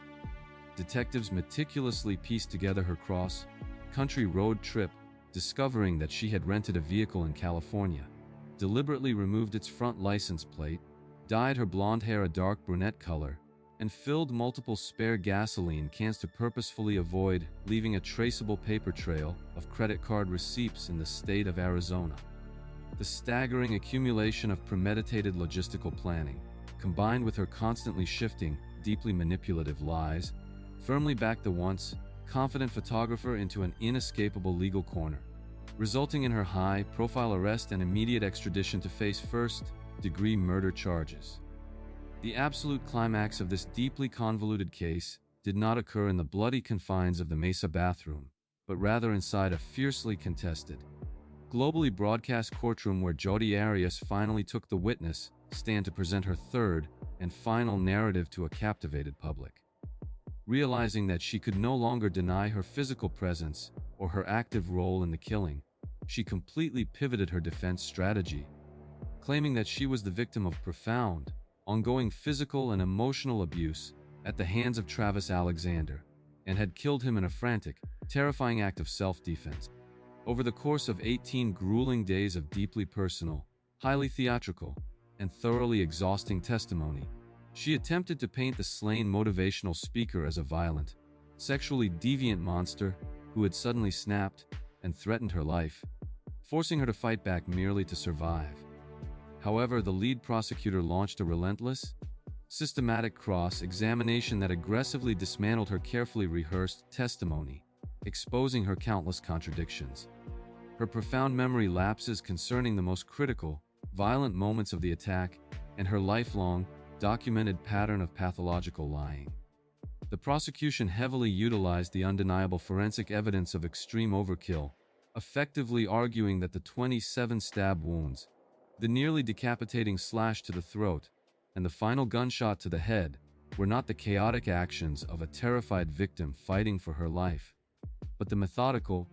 rage-fueled strikes of an apex predator. The medical examiner's precise, clinical testimony completely invalidated her fabricated sequence of events, proving that Travis was in a highly vulnerable, defensive posture, desperately trying to shield himself from an unrelenting, highly motivated attacker who possessed total control of the situation. Furthermore, the overwhelming evidence of her elaborate premeditation, the rented car, the altered appearance, the hidden gas cans, and the theft of a small caliber firearm from her grandparents' home just weeks prior to the trip, completely destroyed any lingering possibility of a spontaneous, self-defense scenario. The courtroom became a brutal theater of undeniable truth where Jodi's calculated, manipulative charisma utterly failed to sway the jury, exposing the terrifying reality of a woman who genuinely believed she could outsmart forensic science and the entire judicial system with a tearful, fabricated performance. Her absolute refusal to accept any genuine accountability, coupled with her arrogant demeanor on the stand and her continuous, malicious character assassination of the man she had brutally slaughtered, permanently sealed her fate in the eyes of the court and the millions watching at home. This high-stakes, media-frenzied showdown culminated in the complete, spectacular destruction of her innocent victim Fakad, leaving the jury with the undeniable conclusion that she had meticulously planned and ruthlessly executed a cold-blooded assassination motivated entirely by toxic jealousy and an absolute refusal to be rejected. After navigating a complex labyrinth of exhaustive forensic testimony, deeply disturbing photographic evidence, and weeks of relentless emotional manipulation originating from the defendant, the Maricopa County jury deliberated before returning a definitive guilty verdict for the charge of premeditated first-degree murder. Following a highly convoluted and deeply fractured penalty phase that spanned over a year and required the seating of two separate juries, who both ultimately deadlocked on imposing the ultimate punishment of death, the presiding judge stepped in to definitively finalize her fate. In a tense courtroom, completely devoid of television cameras, but incredibly heavy with the profound grief of the victim's deeply traumatized family, Jodi Arias was officially sentenced to spend the remainder of her natural life in the Arizona State Prison Complex without any possibility of parole, permanently removing her deeply toxic influence from society. The conclusion of the exhaustive legal proceedings finally brought a profound, agonizing chapter of justice to Travis Alexander's siblings, who had endured years of highly publicized, agonizing character attacks on their murdered brother, generated entirely by his unrepentant killer's desperate defense strategy. Today, she resides strictly behind maximum security concrete walls, entirely stripped of the physical freedom, the media attention, and the manipulative interpersonal control she so desperately craved and fought so violently to maintain throughout her adult life. The horrific slaughter in Mesa remains a definitive, textbook case study in the devastatingly lethal potential of borderline and narcissistic personality traits when ignited by the perceived abandonment of a romantic obsession. The heavily documented photographic trail she carelessly left behind stands as a chilling, modern-day testament to a killer's supreme arrogance, proving that even the most meticulously calculated plans can be rapidly undone by a single, accidental digital mistake. Yet, while Jodi Arias was driven to commit a deeply intimate, passion-fueled execution of a man she knew intimately and desperately wanted to control, the dark, premeditated desire to take a human life does not always require a personal, romantic connection or a history of jealousy. Sometimes, the terrifying urge to kill is entirely disconnected from domestic revenge, manifesting instead as a joint, thrill-seeking venture fueled by an obsessive need to hunt a complete stranger for sport. This terrifying shift from a fatal, domestic obsession to a calculated, indiscriminate thrill kill facilitated by the total anonymity of the internet brings us directly to the dark, snow-covered backroads of Pennsylvania, and the chillingly remorseless actions of Miranda Barber.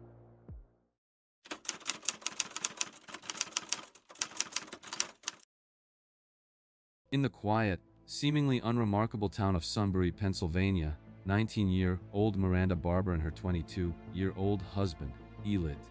presented an outward facade of a newlywed couple, simply trying to establish their lives together in a new environment. Having recently relocated to the area, The young couple blended seamlessly into the dreary, working-class backdrop of the Rust Belt, projecting the image of young adults navigating the early,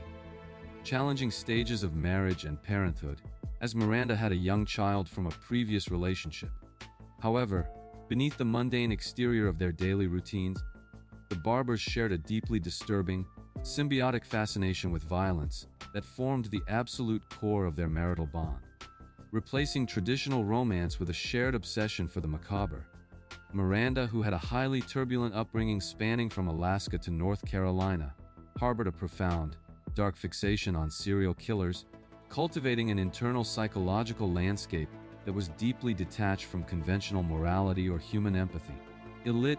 rather than being repulsed by his wife's grim fascinations, actively fed into her homicidal ideations, creating a highly toxic, reinforcing echo chamber where their darkest impulses were not just tolerated, but aggressively celebrated. To the outside observer, they were just another struggling young family trying to make ends meet, completely unaware that their quiet apartment was serving as the incubator for a calculated, predatory partnership. This shared descent into darkness rapidly escalated from abstract, morbid conversations into tangible, logistical planning, as the couple reached a terrifying consensus that they actively wanted to experience the ultimate thrill of taking a human life together. They viewed murder not as a crime of passion or a desperate financial necessity, but as a twisted bonding exercise, a morbid milestone intended to permanently cement their newly forged marital union in blood. The total anonymity of the internet provided them with the perfect, detached hunting ground to safely seek out a vulnerable target, allowing them to cast a digital net without ever leaving the comfort of their living room. This chilling combination of a young, unsuspecting demographic profile and a heavily premeditated, shared desire to kill set the stage for a random, merciless act of violence that would soon terrify the local community. The grim reality of their shared homicidal fantasy physically manifested on the frigid morning of November 12, 2013, when a homeowner in the quiet town of Sunbury made a gruesome discovery in a residential alleyway that instantly shattered the community's sense of security. Lying lifeless between two properties was the brutally battered and deeply lacerated body of 42-year-old Troy LaFerrara, a married man and structural engineer from a neighboring town who had been completely unaccounted for since the previous evening. The responding officers from the Sunbury Police Department immediately recognized the extreme violence of the crime scene, noting that the victim had suffered approximately 20 deep, forceful stab wounds concentrated around his neck, chest, and back, alongside distinct ligature marks indicating a violent struggle and strangulation. This horrific discovery in a usually quiet neighborhood instantly transitioned the situation into a high-priority homicide investigation, prompting local detectives to aggressively retrace LaFerrara's final movements in a desperate bid to understand how he ended up slaughtered in an unfamiliar alley. Initial inquiries into his personal and professional life revealed a completely ordinary, upstanding citizen with absolutely no known enemies, criminal ties, or high-risk behaviors that would typically precipitate such a vicious, deeply personal assassination. However, the critical turning point in the initial hours of the investigation emerged when detectives began a meticulous, forensic dive into his digital footprint, specifically focusing on his cellular phone records and recent internet browsing history to establish a timeline of his final day. The digital forensic analysis quickly illuminated a deeply concealed, highly risky behavior, revealing that LaFerrara had been actively responding to an advertisement posted on the classifieds website Craigslist, which explicitly offered female companionship in exchange for financial compensation. This digital revelation provided the undeniable, inciting incident that fundamentally shifted the trajectory of the entire case, providing investigators with a clear, traceable motive and a direct line of communication to the individuals who had lured him into the darkness. The realization that a digital transaction had served as the deadly catalyst instantly transformed the alleyway crime scene from a perplexing mystery into a calculated, predatory trap, setting law enforcement on a rapid, data-driven collision course with the perpetrators. The investigation was no longer a blind search for an unknown assailant, but a highly focused hunt for the digital footprint that would inevitably lead them directly to the last people to see Troy LaFerrara alive. Armed with the crucial data extracted from the victim's cellular provider, cyber investigators meticulously tracked the final communications, rapidly tracing the email address and phone number utilized in the Craigslist advertisement directly back to the mobile device owned by 19-year-old Miranda Barber. When detectives initially brought the young woman in for questioning, she attempted to deploy a carefully constructed, deeply deceptive narrative, acknowledging that she had indeed met with LaFerrara, but insisting that he had aggressively propositioned her, and that she had fled the encounter entirely unharmed. However, as law enforcement simultaneously executed search warrants on the Barber residence and impounded their red Honda CR-V, the overwhelming accumulation of physical and digital evidence began to rapidly dismantle her fragile, fabricated defense. Crime scene technicians processing the vehicle discovered significant, concentrated amounts of blood soaked deep into the upholstery of the front passenger seat, directly contradicting her claim of a brief, non-violent meeting and firmly establishing the car as the primary location of the slaughter. Faced with insurmountable forensic proof,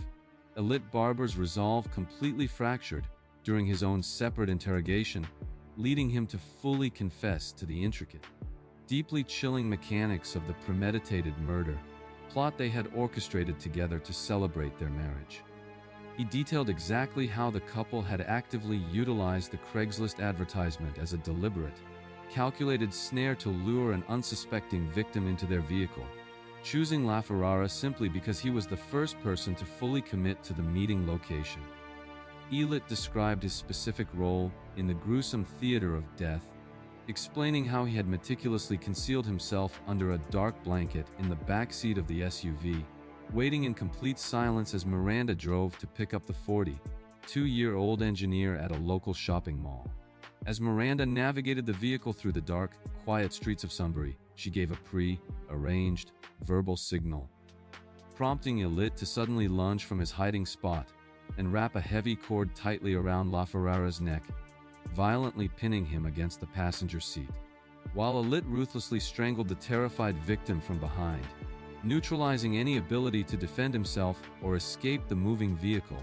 Miranda continuously plunged a hunting knife into his chest and neck,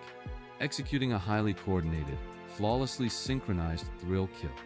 The revelation of this meticulously planned, joint assassination completely horrified seasoned investigators, exposing the terrifying reality that the young,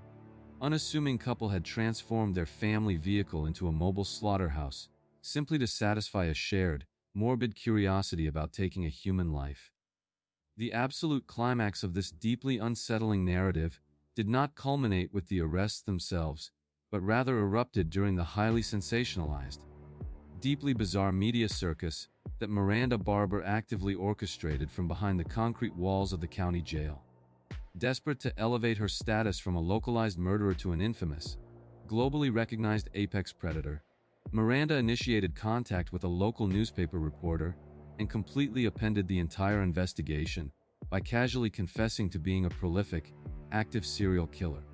During a highly publicized, chilling telephone interview, the 19-year-old calmly alleged that she had actively participated in a sprawling, highly organized satanic cult since her early adolescence in Alaska, claiming this dark network had systematically trained her to become an untraceable assassin. She brazenly claimed responsibility for at least 22 separate, highly calculated murders spanning across multiple states, from Alaska to North Carolina and Texas, boldly asserting that if authorities were to release her, she would immediately resume her violent, blood-soaked campaign without hesitation. This spectacular, entirely unprompted confession instantly catapulted the case from a regional tragedy to a massive, national media frenzy, triggering a sprawling, multi-agency federal investigation as the FBI scrambled to cross-reference unsolved homicides across the country with her extensive travel history. Miranda provided investigators with maps and vague descriptions of geographic locations where she claimed to have discarded bodies. Reveling in the immense psychological control she was exerting over law enforcement and the sheer terror she was inflicting upon the public consciousness.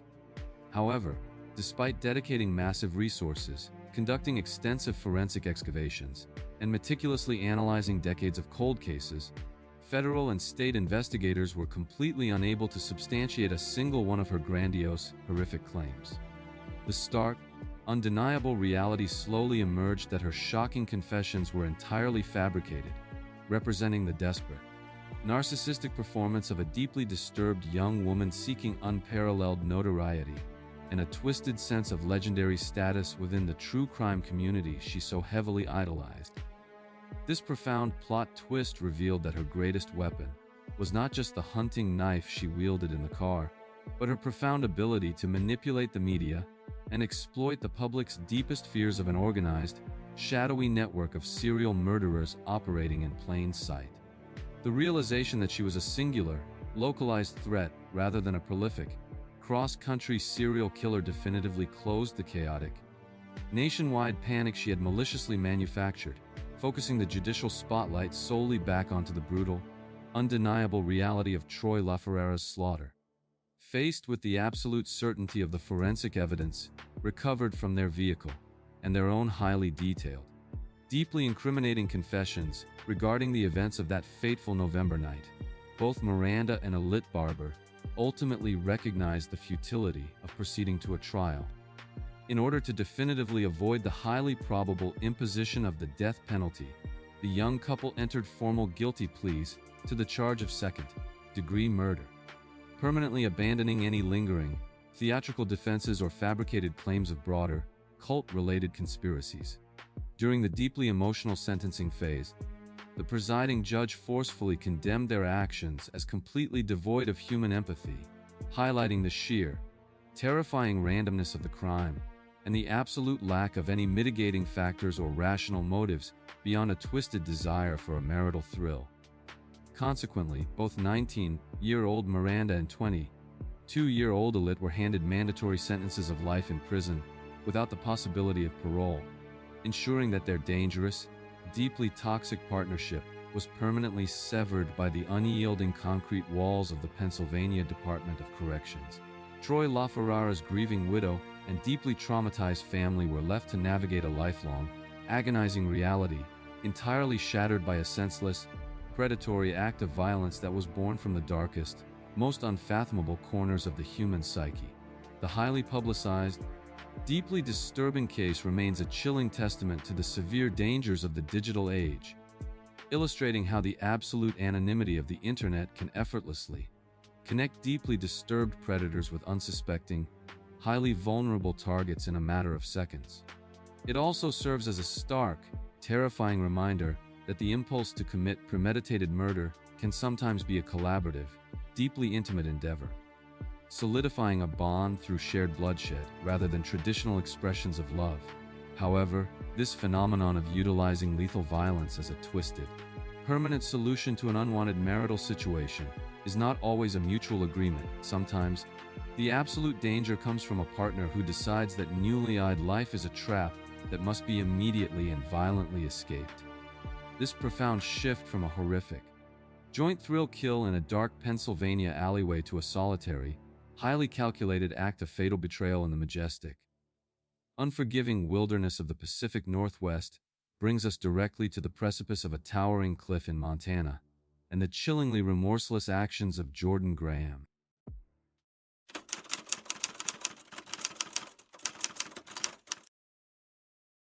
In the picturesque, mountainous expanse of Kalispell, Montana, the whirlwind romance and subsequent marriage of 22-year-old Jordan Graham and 25-year-old Cody Johnson presented a beautiful facade that perfectly masked a deeply fatal internal crisis. Cody was widely known throughout the tight-knit community as a warm, outgoing, and deeply religious young man who possessed a profound love for the outdoors, his beloved car, and his extensive circle of loyal friends. Jordan, in stark contrast, was generally perceived as quiet, reserved, and somewhat socially detached. Yet she readily accepted Cody's eager proposal, after a remarkably brief courtship that left little time for genuine emotional foundation. The couple celebrated their union with a lavish, highly photographed wedding ceremony in late June of 2013, projecting the absolute picture of Newlywed bliss to their gathered family and friends. However, beneath the pristine white dress and the outward smiles, Jordan was harboring an intense, rapidly escalating panic, actively texting her closest friends on the very night of her wedding to confess that she had made a massive, uncorrectable mistake. While Cody enthusiastically embraced his new role as a devoted husband, completely oblivious to his wife's profound internal turmoil, Jordan felt entirely suffocated by the sudden finality of the marital commitment she had just formalized. She actively withdrew from him during their first week of marriage, avoiding physical intimacy and refusing to engage in the joyful routines that typically characterize the honeymoon phase of a healthy relationship. The majestic, towering wilderness of nearby Glacier National Park, a place Cody cherished for its breathtaking beauty, stood in silent contrast to the dark, highly claustrophobic psychological space Jordan was rapidly descending into. This extreme, unspoken emotional dissonance transformed their shared home into a silent pressure cooker, setting the foundational stage for a catastrophic confrontation as Jordan desperately searched for an immediate, permanent escape route from her newly signed marriage certificate. The tension meticulously built up over the first 7 days of their union, paving the way for an 8th day that would permanently shatter the lives of everyone connected to the young couple. The fragile illusion of their new life together violently collapsed on the 8th day of their marriage, July 7th, when Cody Johnson inexplicably failed to report for his scheduled shift at work,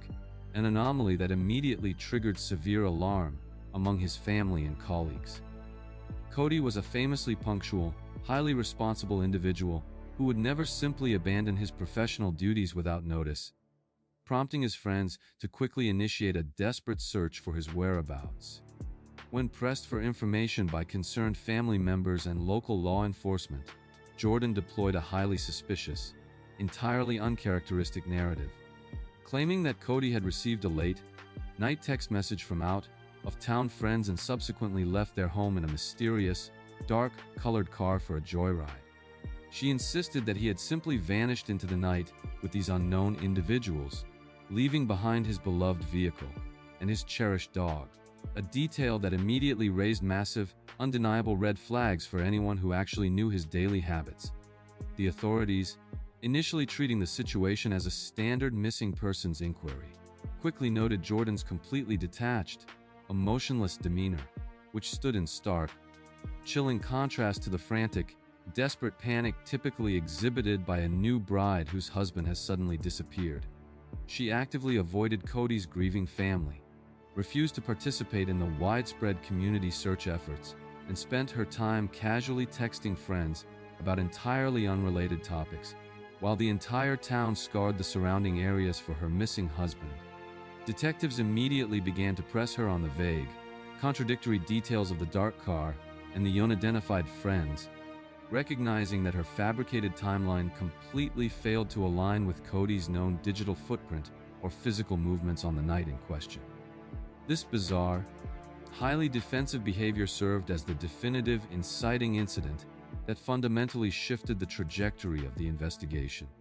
transforming a frantic search for a missing man into a highly focused, deeply suspicious examination of the surviving spouse. The authorities rapidly realized that they were not dealing with a spontaneous disappearance or a random abduction, but rather a calculated,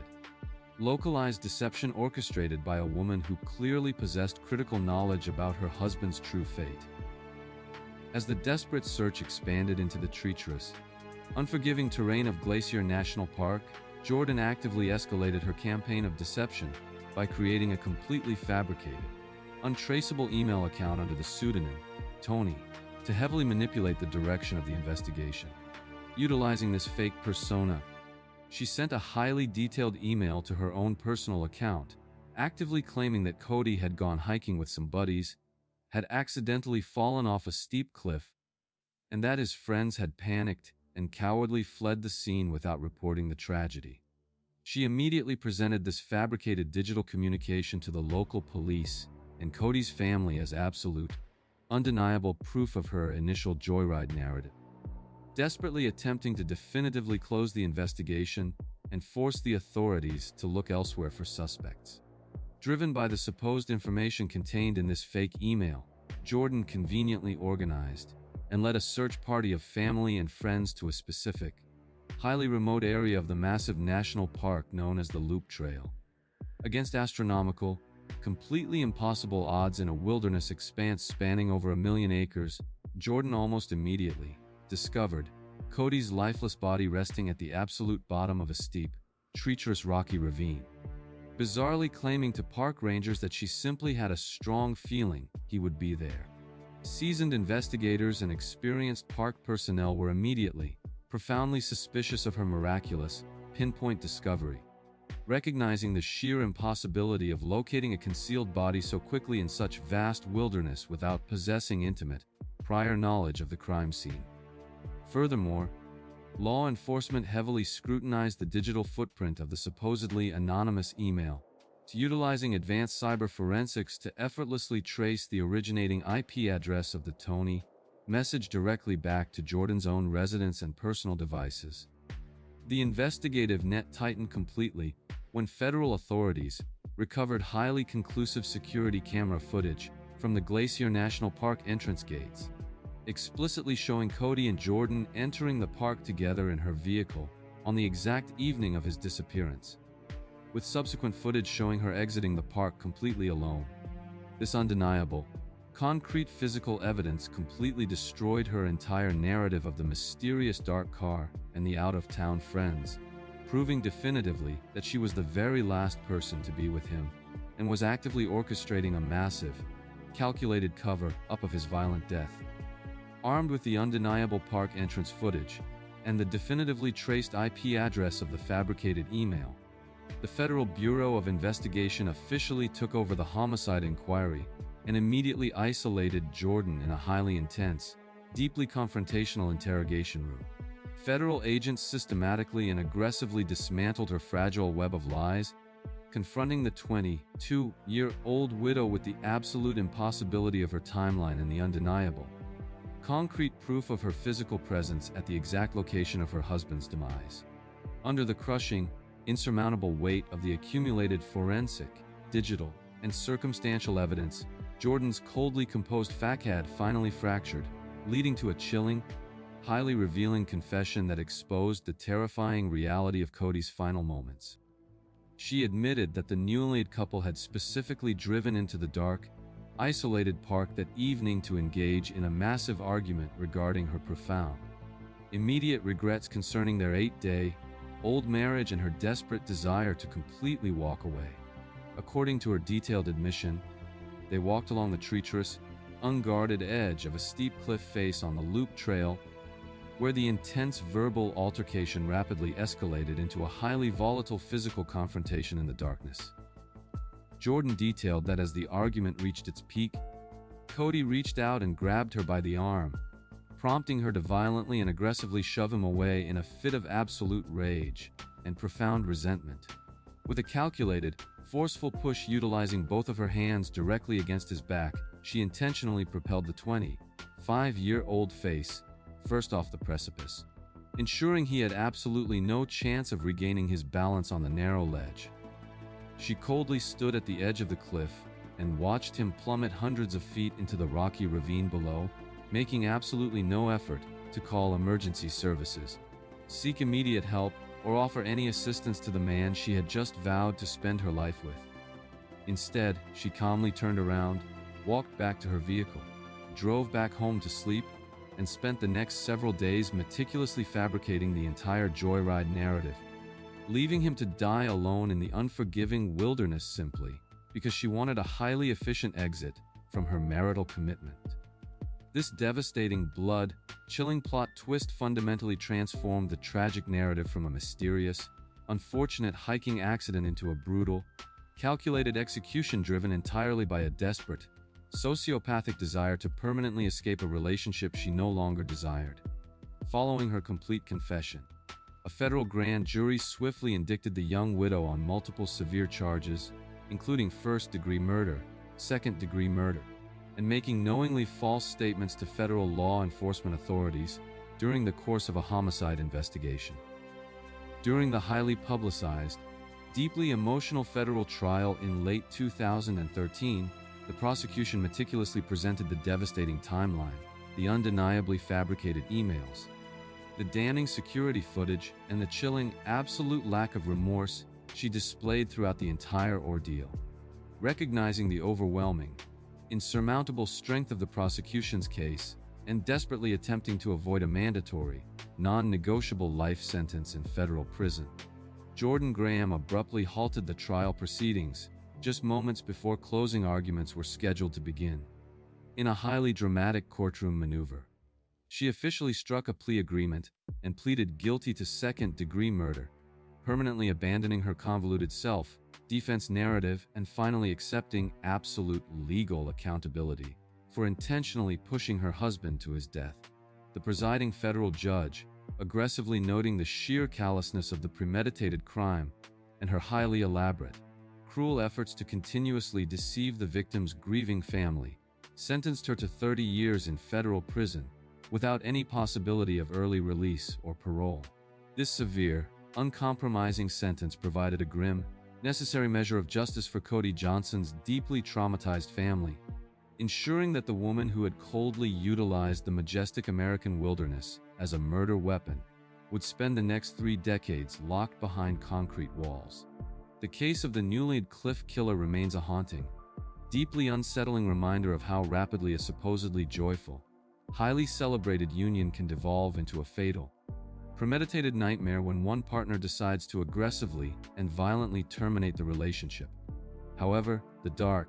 overwhelming compulsion to take a human life is not always born out of a desperate desire to sever a personal relationship or forcefully escape a specific, unwanted domestic commitment. Sometimes, the terrifying urge to kill stems from a lifelong, deeply ingrained psychological obsession with the pure mechanics of murder itself, transforming abstract, literary fantasies into terrifying, bloody realities executed purely for the thrill of the hunt. This chilling, profound shift from a fatal marital dispute in the isolated mountains of Montana to an unprovoked, highly organized thrill kill brings us halfway across the world to Western Australia and the deeply disturbing, completely unfathomable actions of Gemma Lilly.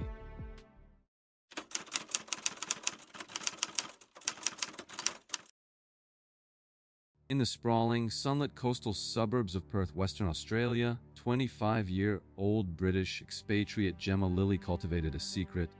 highly insulated existence that was entirely consumed by a dark, lifelong fascination with the world's most notorious serial murderers. Working a mundane, seemingly ordinary job at a local supermarket,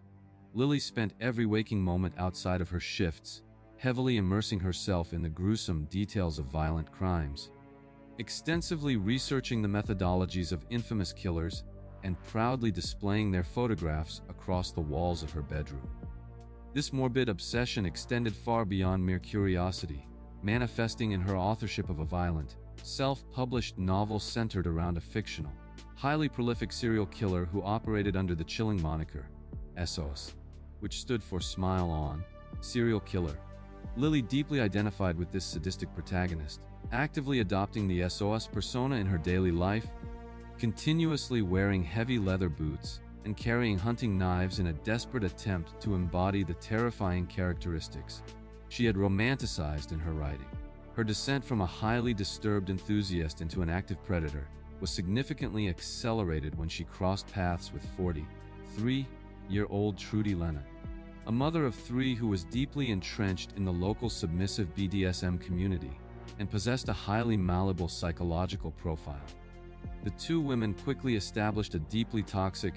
highly unbalanced living arrangement in a rented property in the suburb of Palmyra, creating a master and slave dynamic where Lennon willingly submitted to Lilly's increasingly violent and commanding demands. Lennon, desperate to please her dominant housemate, actively validated Lilly's homicidal delusions, completely normalizing an environment where discussions of murder transition from abstract, fictional storytelling into concrete, logistical planning for a real-world execution. Lilly had frequently expressed to her inner circle a terrifying, deeply ingrained ambition to completely cross the boundary from fantasy to reality, openly stating that she wanted to experience the ultimate thrill of taking a human life before she reached her 25th birthday. This highly combustible combination of a young woman desperate to achieve a twisted, blood-soaked milestone and an older, highly submissive accomplice willing to facilitate her darkest desires created a perfectly lethal environment, transforming the Palmyra residence into a staging ground for a calculated, predatory slaughter. The horrific, inevitable manifestation of this shared homicidal ideation began to rapidly unfold on the morning of June 13, 2016, when an intensely trusting and highly vulnerable 18-year-old named Aaron Pagich mysteriously vanished without a trace from his normal daily routine. Aaron, a gentle, deeply naive teenager who had been diagnosed with Asperger's syndrome, possessed a profound love for video games, computer technology, and making friends, often exhibiting a level of innocence and sociability that made him entirely unequipped to recognize malicious intent. On the day of his disappearance, Aaron had happily informed his family that he was traveling to a local shopping center to meet a female friend, who was supposedly going to help him download some highly anticipated computer software, a completely normal activity for the tech-oriented teenager. When evening fell and the usually punctual and highly communicative 18-year-old completely failed to return home or answer any calls to his cellular phone, his family immediately recognized that something was catastrophically wrong and initiated contact with local law enforcement. The Western Australia Police Force, acutely aware of Aaron's severe vulnerabilities and his heavily trusting nature, immediately classified the situation as a high-risk missing persons case, rapidly mobilizing search units and heavily canvassing his last known locations. Detectives quickly discovered that the teenager had no history of running away, no access to significant financial resources, and possessed a daily routine that was heavily dependent on the safety and structure provided by his deeply loving family and dedicated caregivers. This sudden, entirely uncharacteristic disappearance served as the undeniable inciting incident that instantly triggered a massive, highly focused investigative response, fundamentally transforming a quiet suburban Monday into an urgent, high-stakes race against time to locate the vulnerable teenager. As seasoned investigators began the meticulous process of pulling surveillance footage from the local transit stations and shopping centers Aaron was known to frequent, they were completely unaware that the boy had not merely wandered off, but had been actively targeted, lured, and ensnared by a pair of predators seeking to fulfill a deeply twisted, long-held fantasy. The frantic, community-wide search for the innocent teenager would soon collide with the dark, meticulously prepared nightmare waiting silently in the backyard of the Palmyra residence. The investigation experienced a massive, case-breaking acceleration when detectives meticulously analyzing hours of high-definition closed-circuit television footage from a local shopping center in Kwinana finally spotted Aaron walking alongside a woman they quickly identified as 43-year-old Trudy Lennon. Investigators uncovered that Lennon and Aaron were already acquainted through a local college program, realizing with a mounting sense of dread that the submissive housemate had specifically weaponized this pre-existing trust to actively lure the highly vulnerable teenager away from the safety of a public space. Tracing the digital footprints, mobile phone data, and vehicular movements from that afternoon, law enforcement authorities were led directly to the doorstep of the deeply unsettling Palmyra property shared by Lennon and the 25-year-old supermarket worker, Gemma Lilly. When Major Crimes Squad detectives descended upon the residence to execute highly detailed search warrants, they were immediately struck by the incredibly dark, macabre atmosphere of the home, discovering an extensive array of knives, bone-crushing tools, and chilling, handwritten notes heavily detailing violent fantasies. The investigative focus aggressively narrowed when forensic accountants examining the women's financial records discovered a series of highly suspicious, completely inexplicable recent purchases, including over 100 liters of highly corrosive hydrochloric acid, heavy-duty plastic tarpaulins, and large quantities of ready-mix concrete. This terrifying inventory of supplies practically screamed of a deeply calculated, highly organized body disposal operation, prompting forensic teams to turn their immediate absolute attention to the property's exterior, where they quickly zeroed in on a bizarre, highly out-of-place anomaly. In the rear courtyard of the home, investigators located a freshly poured, roughly finished concrete slab that had been hastily and completely unnaturally covered with a layer of loose, mismatched tiles in a desperate, amateurish attempt to camouflage its recent construction. Ground, penetrating radar and heavily specialized forensic equipment were immediately brought to the scene, quickly confirming the presence of a massive, dense anomaly buried deep beneath the hardened surface of the makeshift patio, confirming the absolute worst fears of the investigative team. The overwhelming accumulation of premeditated hardware purchases, the confirmed CCTV sightings, and the glaring, undeniable physical presence of the fresh concrete tomb set the stage for a grim, devastating excavation that would finally expose the sheer, unadulterated evil that had consumed Aaron Pagich. The absolute climax of this profoundly disturbing investigation unfolded in real time as specialized forensic police units, utilizing heavy machinery, systematically broke through the thick layer of the recently poured concrete, unearthing a large, heavily sealed plastic garbage receptacle completely encased beneath the ground.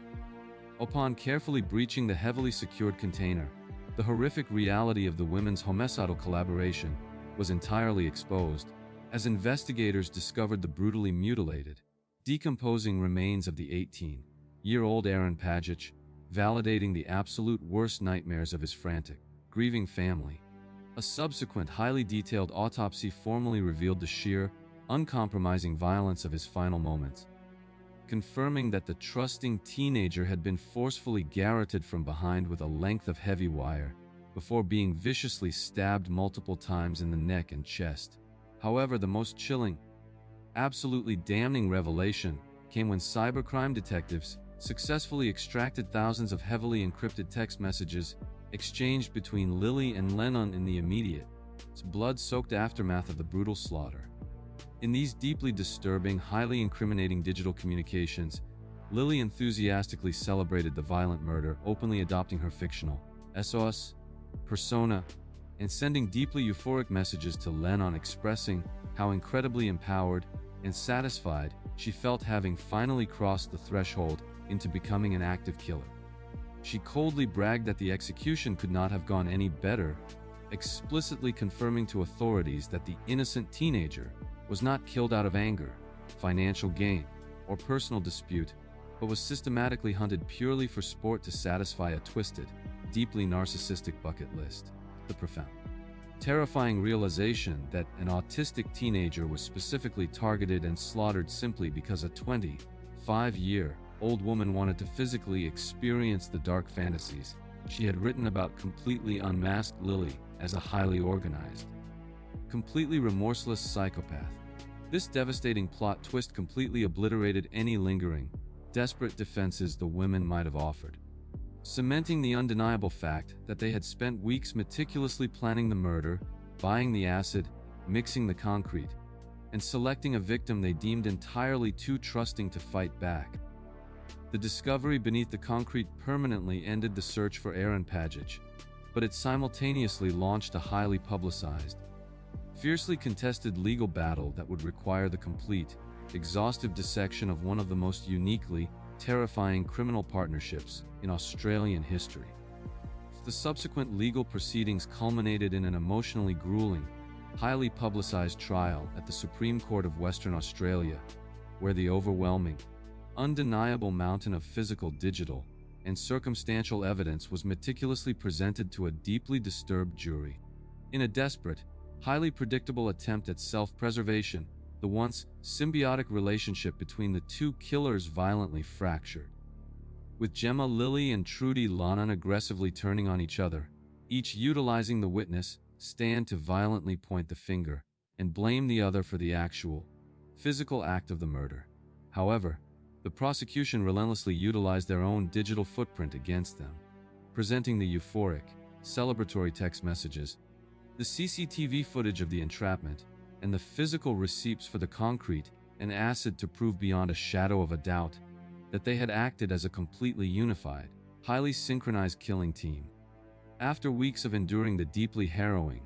emotionally exhausting testimony detailing the systematic slaughter of a highly vulnerable young man.